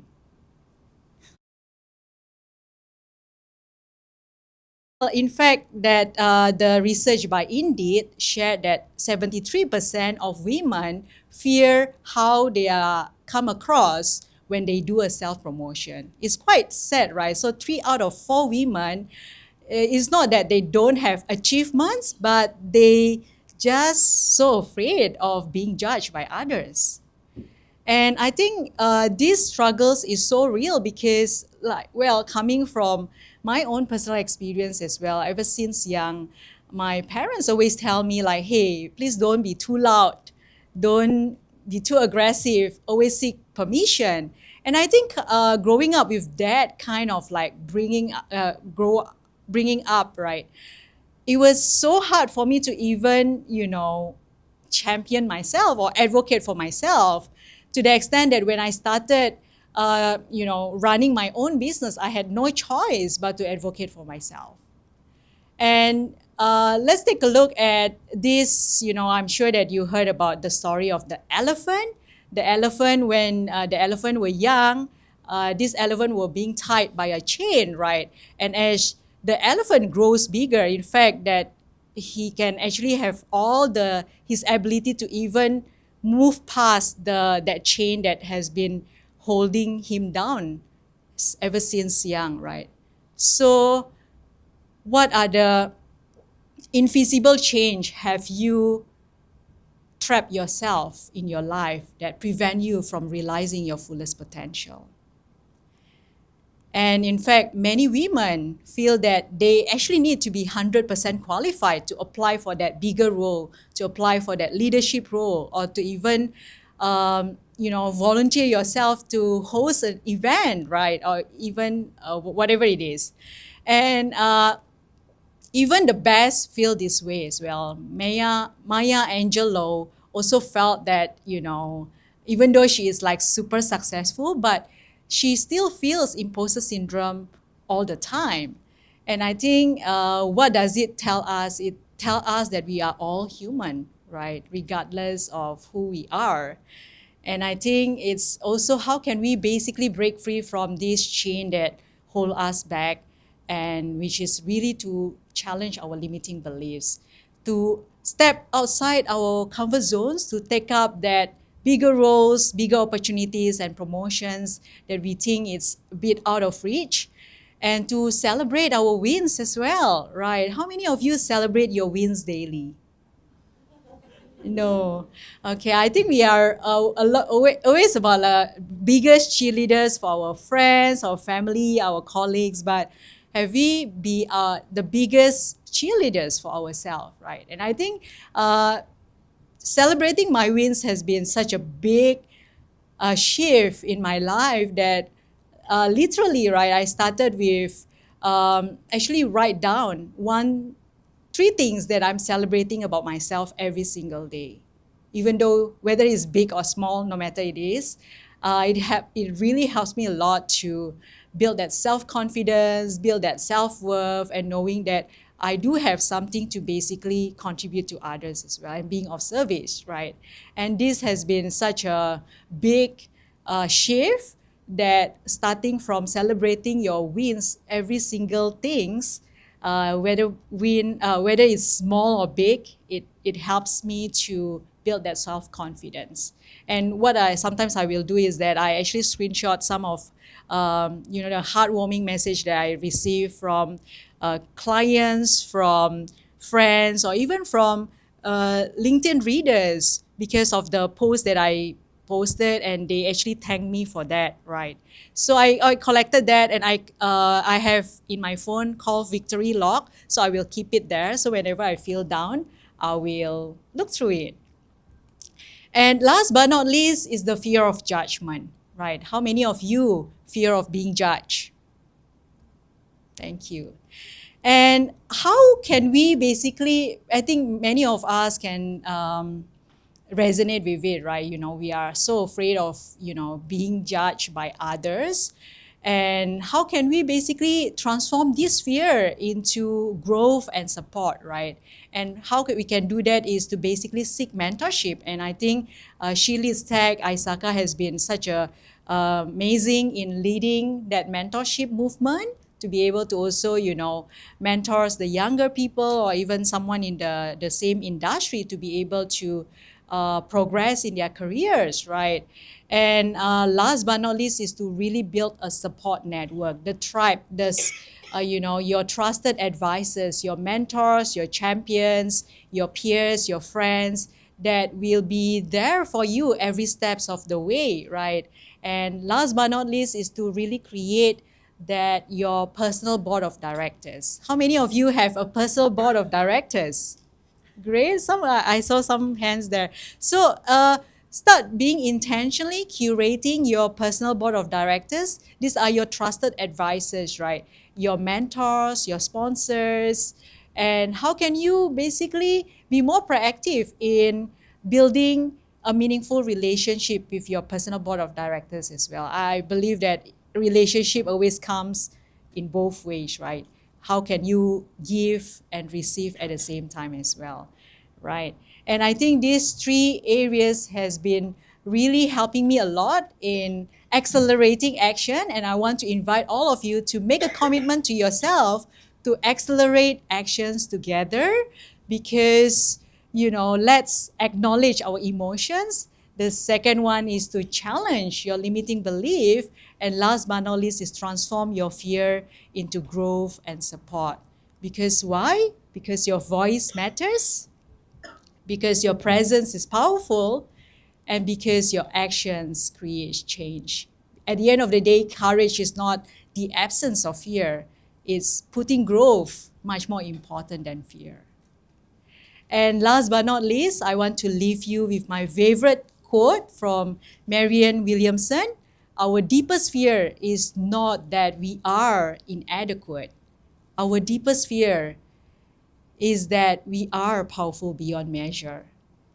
And as we let our own light shine, we unconsciously give others permission to do the same. Because if you don't advocate for yourself, no one will fight harder for your success than you yourself. Thank you so much, everyone.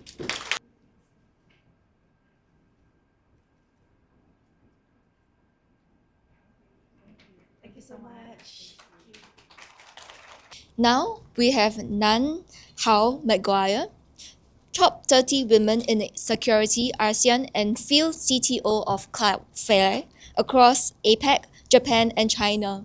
She has more than 18 years of experience in technology, information and cybersecurity, privacy and resilience, and third-party governance. Please put our hands together to welcome McGuire. Thank you. Morning, everyone. Morning, ladies. Sorry, I haven't seen you for a long time. And this time I definitely surprised Jenny, right? Okay, yeah, this is my third child and it wasn't planned. So anyway, yes, hi, everyone. I'm really, really happy to be here and I've seen many, many familiar faces. Yesterday, I was actually at the Singapore Cyber Summit. It was a whole room of men, pretty much. I have like two women, me and someone else who's actually the organizer. So I was like, okay, this is actually quite refreshing. Anyway, so Jenny asked me to join you guys just to give you a quick chat about the threat landscape, just a general updates. I'm actually not quite sure about your professions and whether you are interested and how deep I will go. I did give her a deck of 45 pages for 20 minutes, so that's average 25 seconds a day, a slide. So I will go through very, very quickly and I wouldn't go down to the very technical details because if you are interested, I'm more than happy to connect up afterwards and we can have a one-to-one on it. So it's really just to give you some very general updates and also hopefully to inspire some of you so that you will either start to get more and more interested in the field, or if you're already in the field, probably keep committed to be in the field because it's not an easy journey. I do, however, have to say, when you actually feel that as a woman in this industry, you have disadvantages, you definitely have advantages as well. So it's always how you actually look at things. Again, if you're looking for personal advice, also grab me. We can have a chat. Okay? All right. Okay.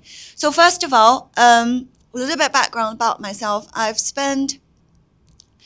This is actually the 10th year I'm in Singapore. I know Jenny for 10 years now. This is crazy.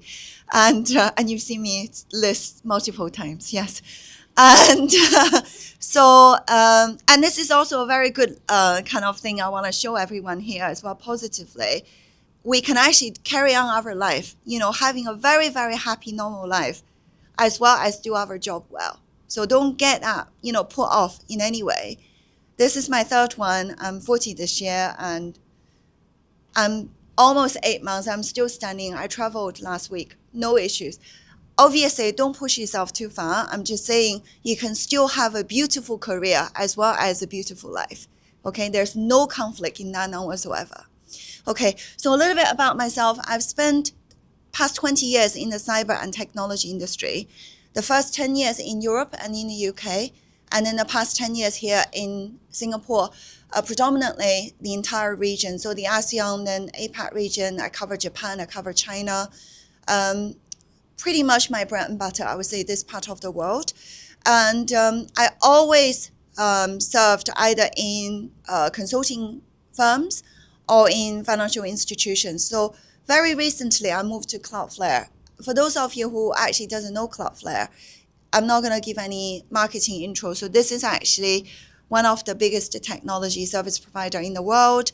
And the reason why I can share some of the threat intel with you guys today is because my company serves almost a quarter of the internet traffic on a daily basis in the world.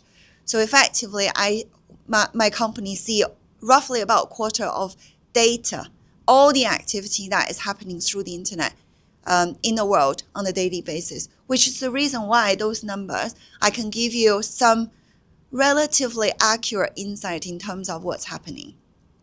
Okay, we've done a survey. And some of the key trends that, for last year, which I really want to point out, obviously, DDoS is still very, very much out there. It's still one of the biggest and dominant, I would say, threat that we see. And we see more API attacks. And we've also got here that, we also see technology transformation trends from organizations globally. More and more people nowadays are adopting zero trust model as versus using VPN, because obviously nowadays it's just safer if you just don't trust anyone. And to be honest, it's not just safer, it's easier as well because it's consistent. You don't have to give your CEO a special pass because most likely he or she is the one leaking out the information the most. It's true. It's very, very true. That is the reality.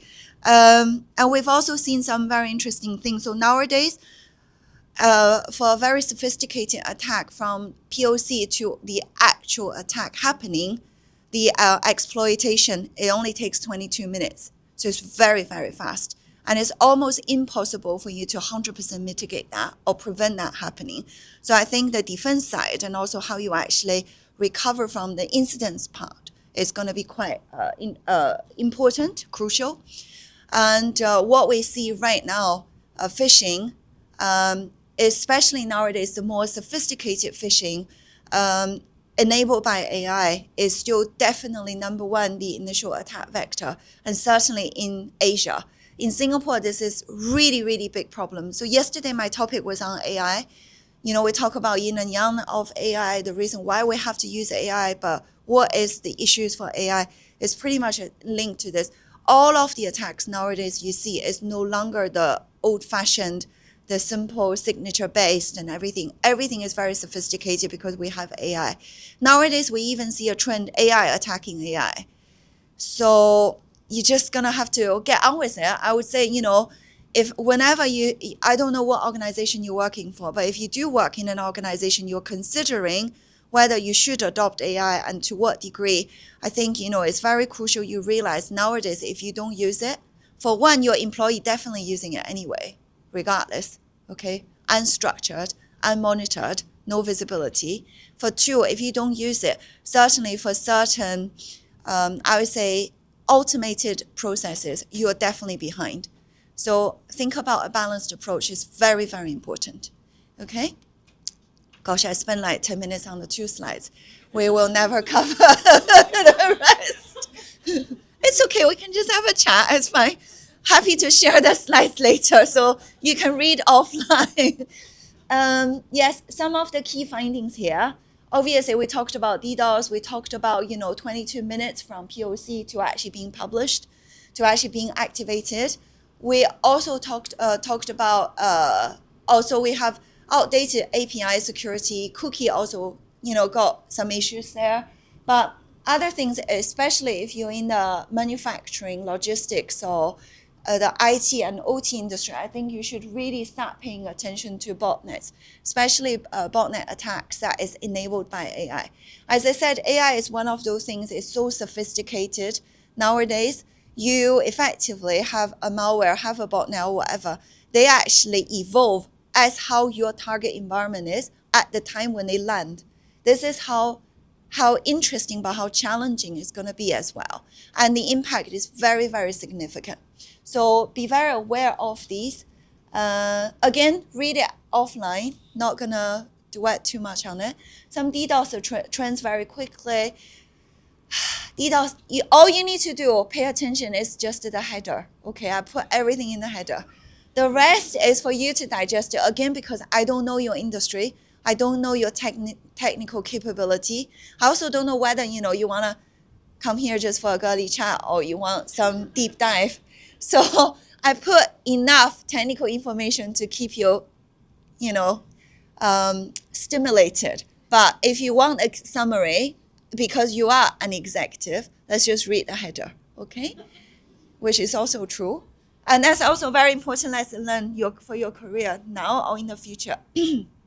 Whatever slides you prepare, you make sure people read the header already know what's inside, because majority of the time people don't have time to read what's ever inside. Okay?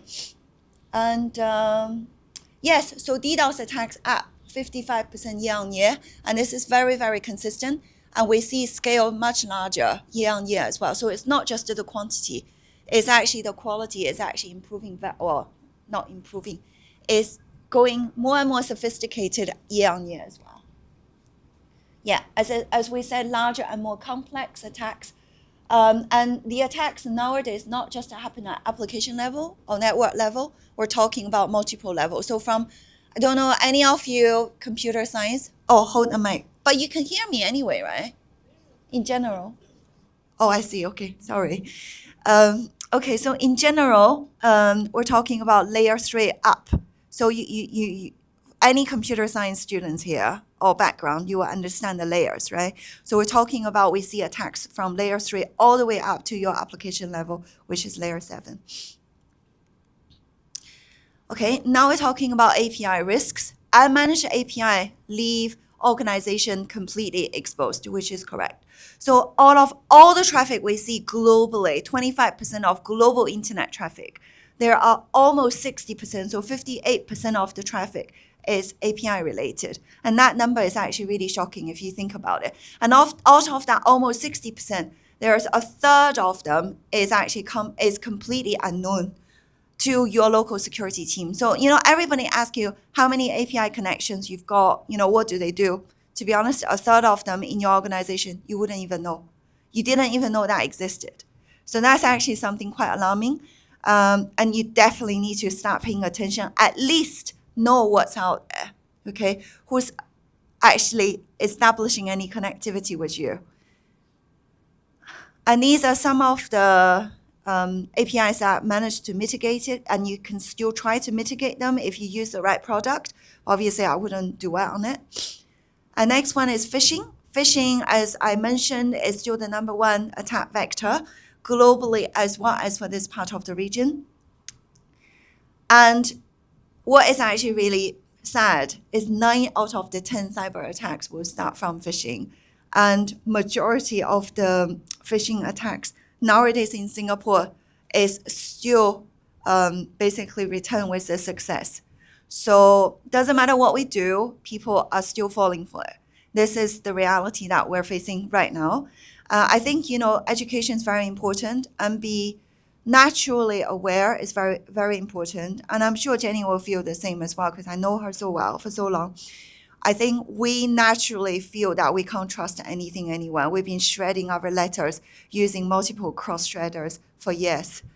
So it's true, but that's just the reality. In general, people say something to me, I'll be like, really? Really? So always have that question mark at the back of your head. Really think about it. Is this actually possible? Is this realistic? I mean, as I said, it's getting harder and harder, especially for the older or the very younger generations. Obviously, with AI, they can manipulate, they can be you, they can come up. Oh my gosh, 5 minutes, got it. They can come up, with your voice, with your behavior as much as possible. But at the end of the day, for me, I always have a secret code agreed with my family, with my children, with my husband, with my friends, so that they know, because these secret codes is not something that you just share. So in dangerous situations, sometimes the most old-fashioned traditional way actually works quite well. It's also very true. So, I have actually a digital lock to my door, but I do actually have a physical lock as well, because at the end of the day, if my digital lock, for whatever reason, being compromised, I still have a physical lock is out there. And this is very controversial to a lot of people, but I'm just saying, be more creative when you think about how to combat those issues. We're going to go through this very, very quickly. Oh, yeah, be very aware of the increasing usage of what we call the malicious QR code. And that obviously happens as well. Again, you can read the information yourself. Vulnerability, we talked about this. 22 minutes is the current POC to, realization time. So just be very aware that obviously vulnerability, especially the 0-day one, is getting really, really difficult to catch and really, really difficult to respond to as well. So just to make sure whatever current incident response or crisis response plan you have, make sure you have a fast track reaction plan as well. You have to adopt, adjust and adopt as you go along. Network attacks and zero trust adoption, we talked about this.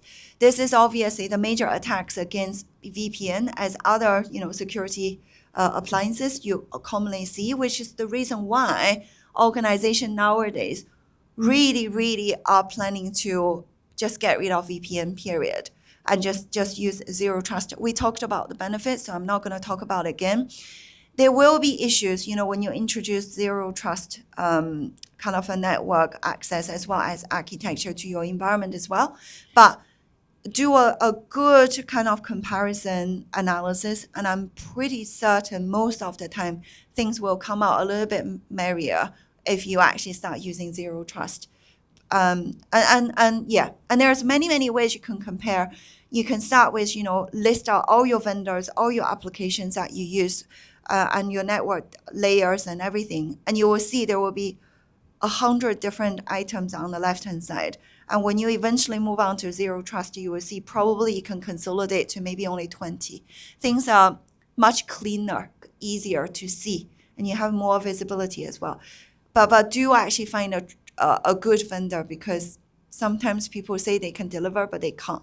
And that's also going to cause issues for you. Okay. This is a little bit about AI. I don't know if you guys are interested. I do have something very specific. How many minutes? 2? 1 minute. So AI, as I said, everybody knows what LLMs are. Okay, great. So effectively, all you need to do is just need to remember, if you're not using it, your employee will use it outside of your permission anyway. So just make sure you find the right way, right balance to use it. There are frameworks that you can leverage on nowadays. And if your organization is predominantly operating in the European Union, make sure you start really do a gap analysis, because there's a new European AI law just being launched, and it will be fully effective from February 2026. Okay, so in Asia, we only have such similar law in Korea and also in Indonesia, not the rest. Singapore is taking a very in-the-middle approach, but it does not mean for whatever industry you are in, you might actually be specifically regulated for whatever. So just be very aware. But if you don't use it, you're definitely behind. Okay, just make sure you define your use case clearly. Okay, just one last minute, I'll show you something very quickly. This is what we see in Singapore network. We have this platform which is free. Everyone feel free to I will send you a link, Jenny. It's a free platform. It's effectively a platform that you can go on, have a play, see what's going on in the world traffic right now. Like everything about internet, there's things you can filter, get the stats. Completely free anyway. You can actually see what's happening in Singapore, what's happening in Asia. This is basically, I just extracted it 2 days ago when I sent the slides to Jenny. This is what happened in terms of the last 3 months, the major attacks that we see in Singapore. And, the network layer attacks, what kind of industry currently we see in Singapore being attacked mostly.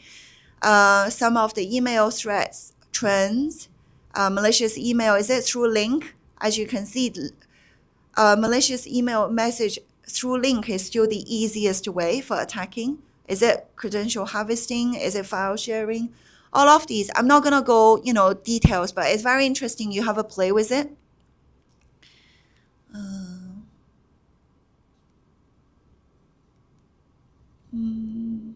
Okay, recommendation.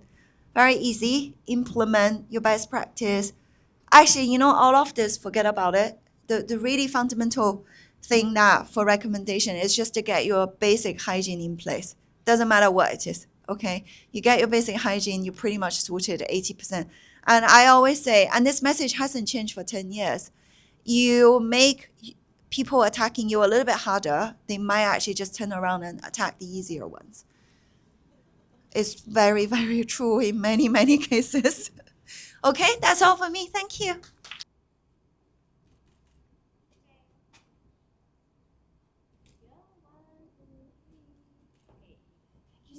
Thank you so much, Maguire. So the last speaker of our conference, we have Lorraine Lee, founder and principal consultant at North Star Data Privacy. Her focus is on steering organizations through the complex landscape of data privacy.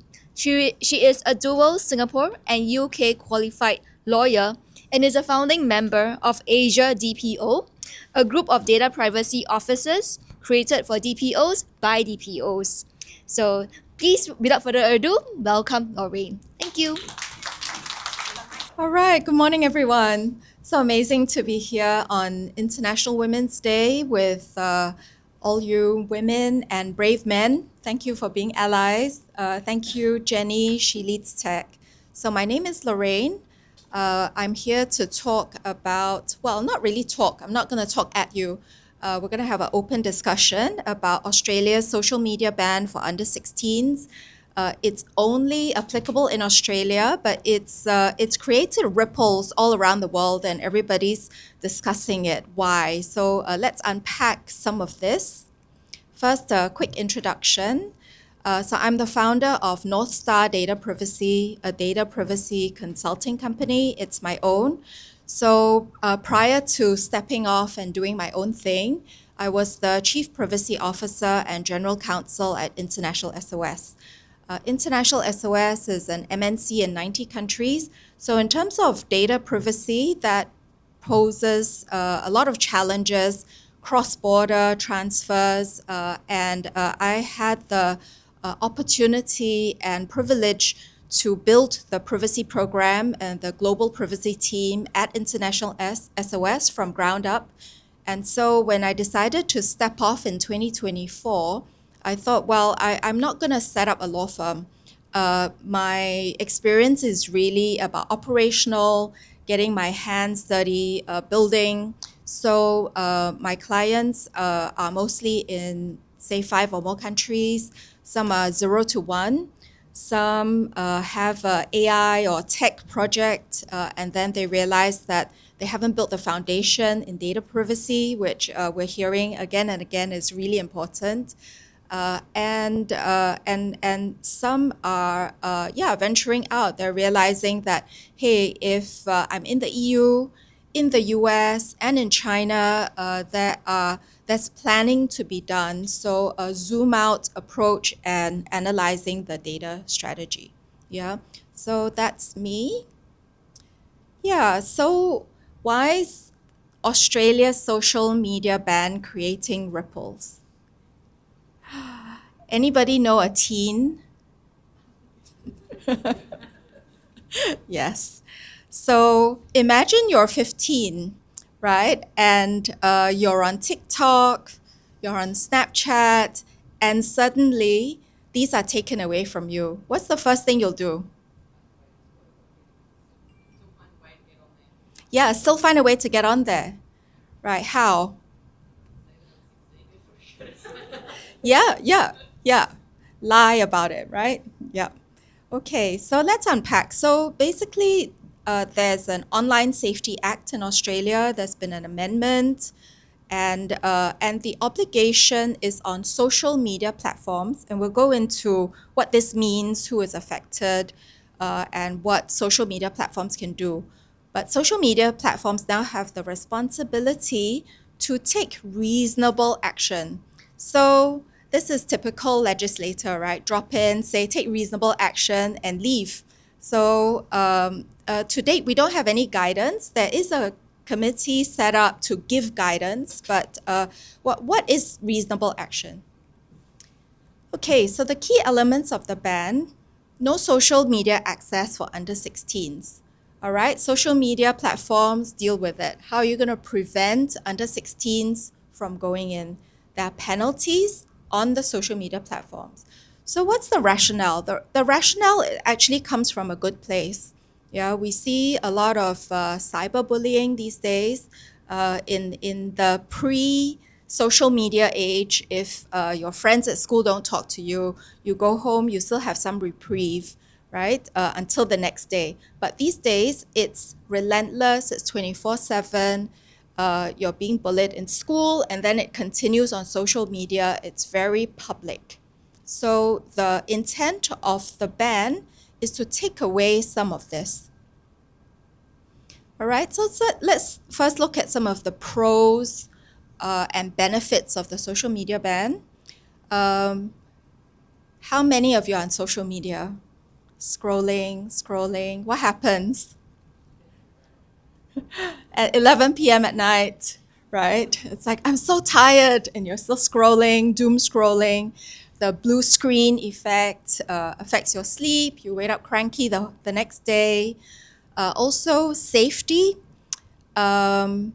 We have teens meeting friends online, right? For a 14-year-old, it's extremely cool to meet a 17-year-old online, right? Because most real 17-year-olds don't want to talk to a 14-year-old. But are they really 17, or are they a 40-year-old predator, right? We don't know. So the ban aims to address some of these. Better focus, right? Our social media is pinging all the time. And for us, how many of us are there, ping, and then you need to check, Ratna has 10,000 more followers, 10,000 more comments. So, it's a dopamine hit as well, right? So adults do that. Teens, they're studying, it's hard, and then they want to go on social media. So those are the pros of the ban, right? And I've put a picture of hopscotch. I haven't seen kids outside playing hopscotch for a long time. That's the hope to, if you're off social media, maybe go back to real world games. All right, let's look at some of the platforms that are affected by the ban. Facebook, Instagram, TikTok, X, Snapchat. And so these are the ones that have been listed by the authorities. There are exemptions. So YouTube is not on there. If there are, they say if there are health and social benefits, you can get an exemption. It's very subjective, right? There are terrible games that I can think of that have, no social benefit that I can see, which are not on the list. So for social media platforms who are affected, they have 12 months to roll out a system that will prevent under 16s from being able to access. There's a maximum fine. It's quite hefty, 49.5 Australian million dollars. Right. So some of the cons and challenges of the social media ban. Firstly, I think enforcement issues. We talked about getting around it, jailbreaking your phone, lying. Some teens have been known to get their grandparents' details and enter TikTok as their grandparents. Impact on business and creators. So if you're a business and your target is under 16s, right? So let's say teen fashion. Then that affects your business. You'll have to suddenly move platforms. And also, it's a more philosophical discussion. Is it a parental right to decide, or should the government take over, right? And of course, not all parents are equipped with the same knowledge. So, is it right?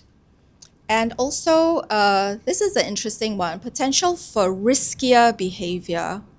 What happens when something is banned? Who buys chewing gum when you travel? Right? Right. I have a personal story. I got onto the Korean drama train very late because I'm quite obsessive. I thought, okay, I'm not going to start with this. If each episode is going to leave me on a cliffhanger, I'm going to sit there and watch 30 episodes and not go to work, right? So no Korean drama for me. Until China banned one of the Korean dramas. Anybody know what this is? A few years ago, Descendants of the Sun. Right? So when I read the headlines, China bans Descendants of the Sun, I'm like, oh my God, I have to watch this. Why is it banned? And in the article, it said something about, they don't want their citizens to think this is what love is, right? I was like, wow, this is so exciting. So I sat down and watched the whole thing. So this is what restrictions and bans can do, right? The opposite effect. And while the intent of the ban has good intentions, we mustn't forget that Australia also has rural communities, right? And also, if you think about marginalized communities and teens who are isolated, so imagine if you're a LGBTQ teen, right? You're not out with your parents, conservative family, and there's a social media ban, right? That's usually where you find your community and information that you need because you can't tell the immediate community around you. Also, if you're isolated, have a disability that stops you from being out in the community, it's also a wall that comes down for these teens. Also, a widening digital divide, right? So if you have a teen from a privileged background, maybe her mom is a CTO, and together, you find ways to get around the ban, but with boundaries. And you have another teen who's in a less privileged environment, who just goes on the street and buys a phone that's jailbroken, for example, or gets a sibling to help, and maybe it's not secure, right, and vulnerable to attacks. So these are some of the cons. So are app developers left carrying the burden, right? The seesaw that you see was my many attempts at trying to get Gen AI to generate a normal seesaw. But in the end, it was quite apt, right? You have safety and access blocking the seesaw from moving. So app developers are left having to design for compliance, right? Age verification, parental controls, and that there's always a balance, right? So, and in Australia, unlike Singapore, the use of government identification is not so widespread. So there's also a rule for social media platforms that you can't force people to use government ID. So how are they gonna identify, right? So I'm gonna open the floor. Any questions or comments? How's the age verified? Great question. So I will skip ahead. I have some appendix slides. So I got to know this startup called KID, founded in Singapore by two lawyers and a techie. And what KID aims to do is to help other companies, app developers, social media platforms to be able to put in age verification rather than each company develop themselves. So if you have very large companies like Meta, for example, they will have the resources to develop this, right? So currently, the age verification that we have is a question. Are you above the age of 18? Yes, right? And going forward with the ban, what I foresee is that companies without sufficient resources to go deeper will just have a limit, right? Either you're above 18 and you can use it, or you're below 18 and you can't use it. But what KID seeks to do is to have access for all. So whether you're age 9 or 11 or 14 or 16, you have an age-appropriate access to the same platform, but you see different things. So maybe they will hide more controversial things from the kids.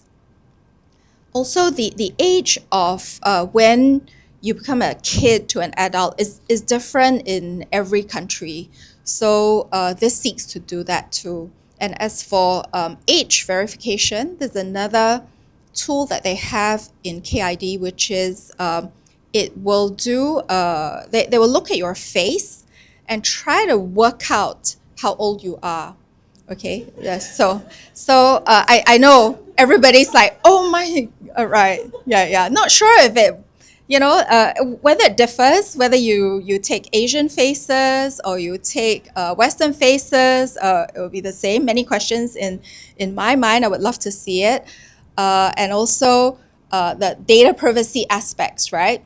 So this doesn't take the biometrics into and store it anywhere. So it's on device. So it's an on device age verification, and then it stays on your device, doesn't go anywhere. No affiliation to KID. I thought in this room full of hands-on techies and tech companies, you'll be wanting to know, all right, we know there's a social media ban. What can we do about it, right? So that's one option that I know about. If you know any others, feel free to share. All right. The slides will be circulated, right? Okay. So any other questions, comments?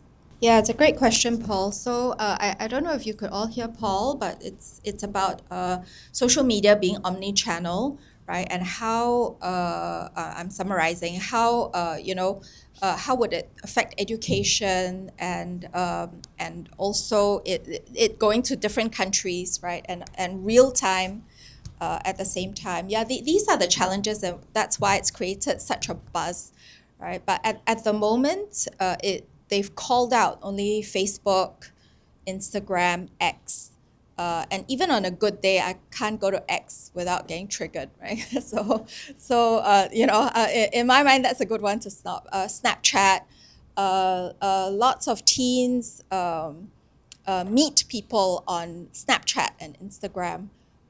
So there's potential harm there with predators. But things like YouTube, right? YouTube is still on, and you're allowed to write into the authorities if you think that your channel and your platform has education benefits, right? Even games, they're not banning games like Fortnite and all that at this point.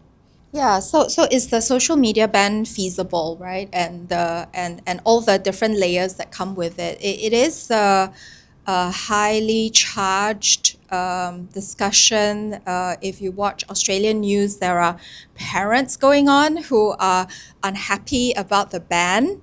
They feel that their parental right has been taken away from them. Why is the government doing this? So I think you can't make everybody happy. And I could guess as to what are the political reasons behind it, right? But I'm not going to. I think it will continue to be messy, which is why I specifically called out KID, because at least one company has a solution, right, of looking at all the laws in the world. So if you're a platform, to Paul's point, right, you're not developing that platform for Singapore only. It's for the US, for Europe, for everywhere. So how do you gate for Singapore, where at 18 you can go to the military, but and buy alcohol, but you're really an adult at 21, right? Or another country where you can, or in Texas where you can drive at 14, but there are so many of these. So how do you gate as a multinational, as a omni-channel? Is the question, right? The ban providing parental consent. Yes, yes. Could notify you. Yep. As in, but they're not going to go after parents, right? They're going to go after social media platforms to say, why did you not gate? Why is this 15-year-old in your platform and suffered some harm? Is where I think it's going. So if I could crystal ball gaze, just one last one, and then I'll stop. Is that much like what the EU is doing with GDPR enforcements, is they will probably pick a big player like Meta, right? Pick a common enemy and levy a fine and say you didn't do this, right? And things evolve from there. But I think there will be other players that come up like KID to respond to this challenge. Yeah. So thank you very much. Please connect with me on LinkedIn. I'm not as organized. I didn't put a QR code, but maybe I'll put it later.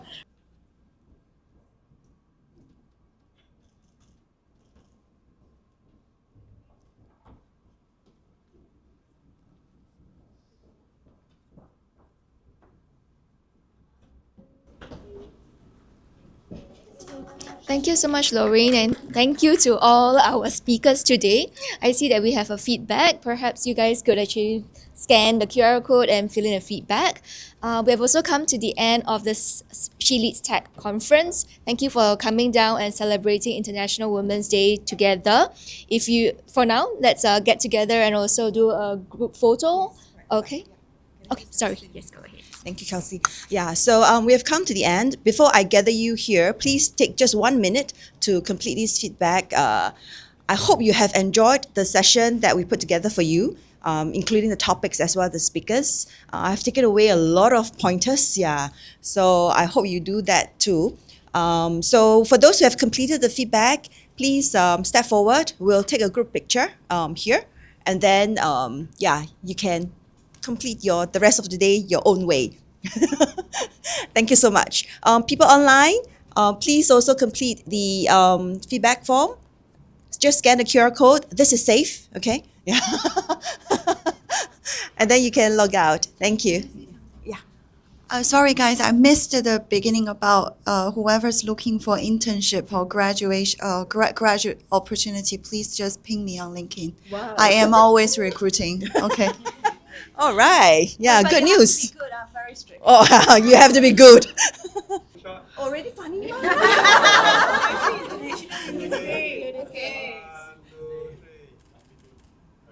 Thank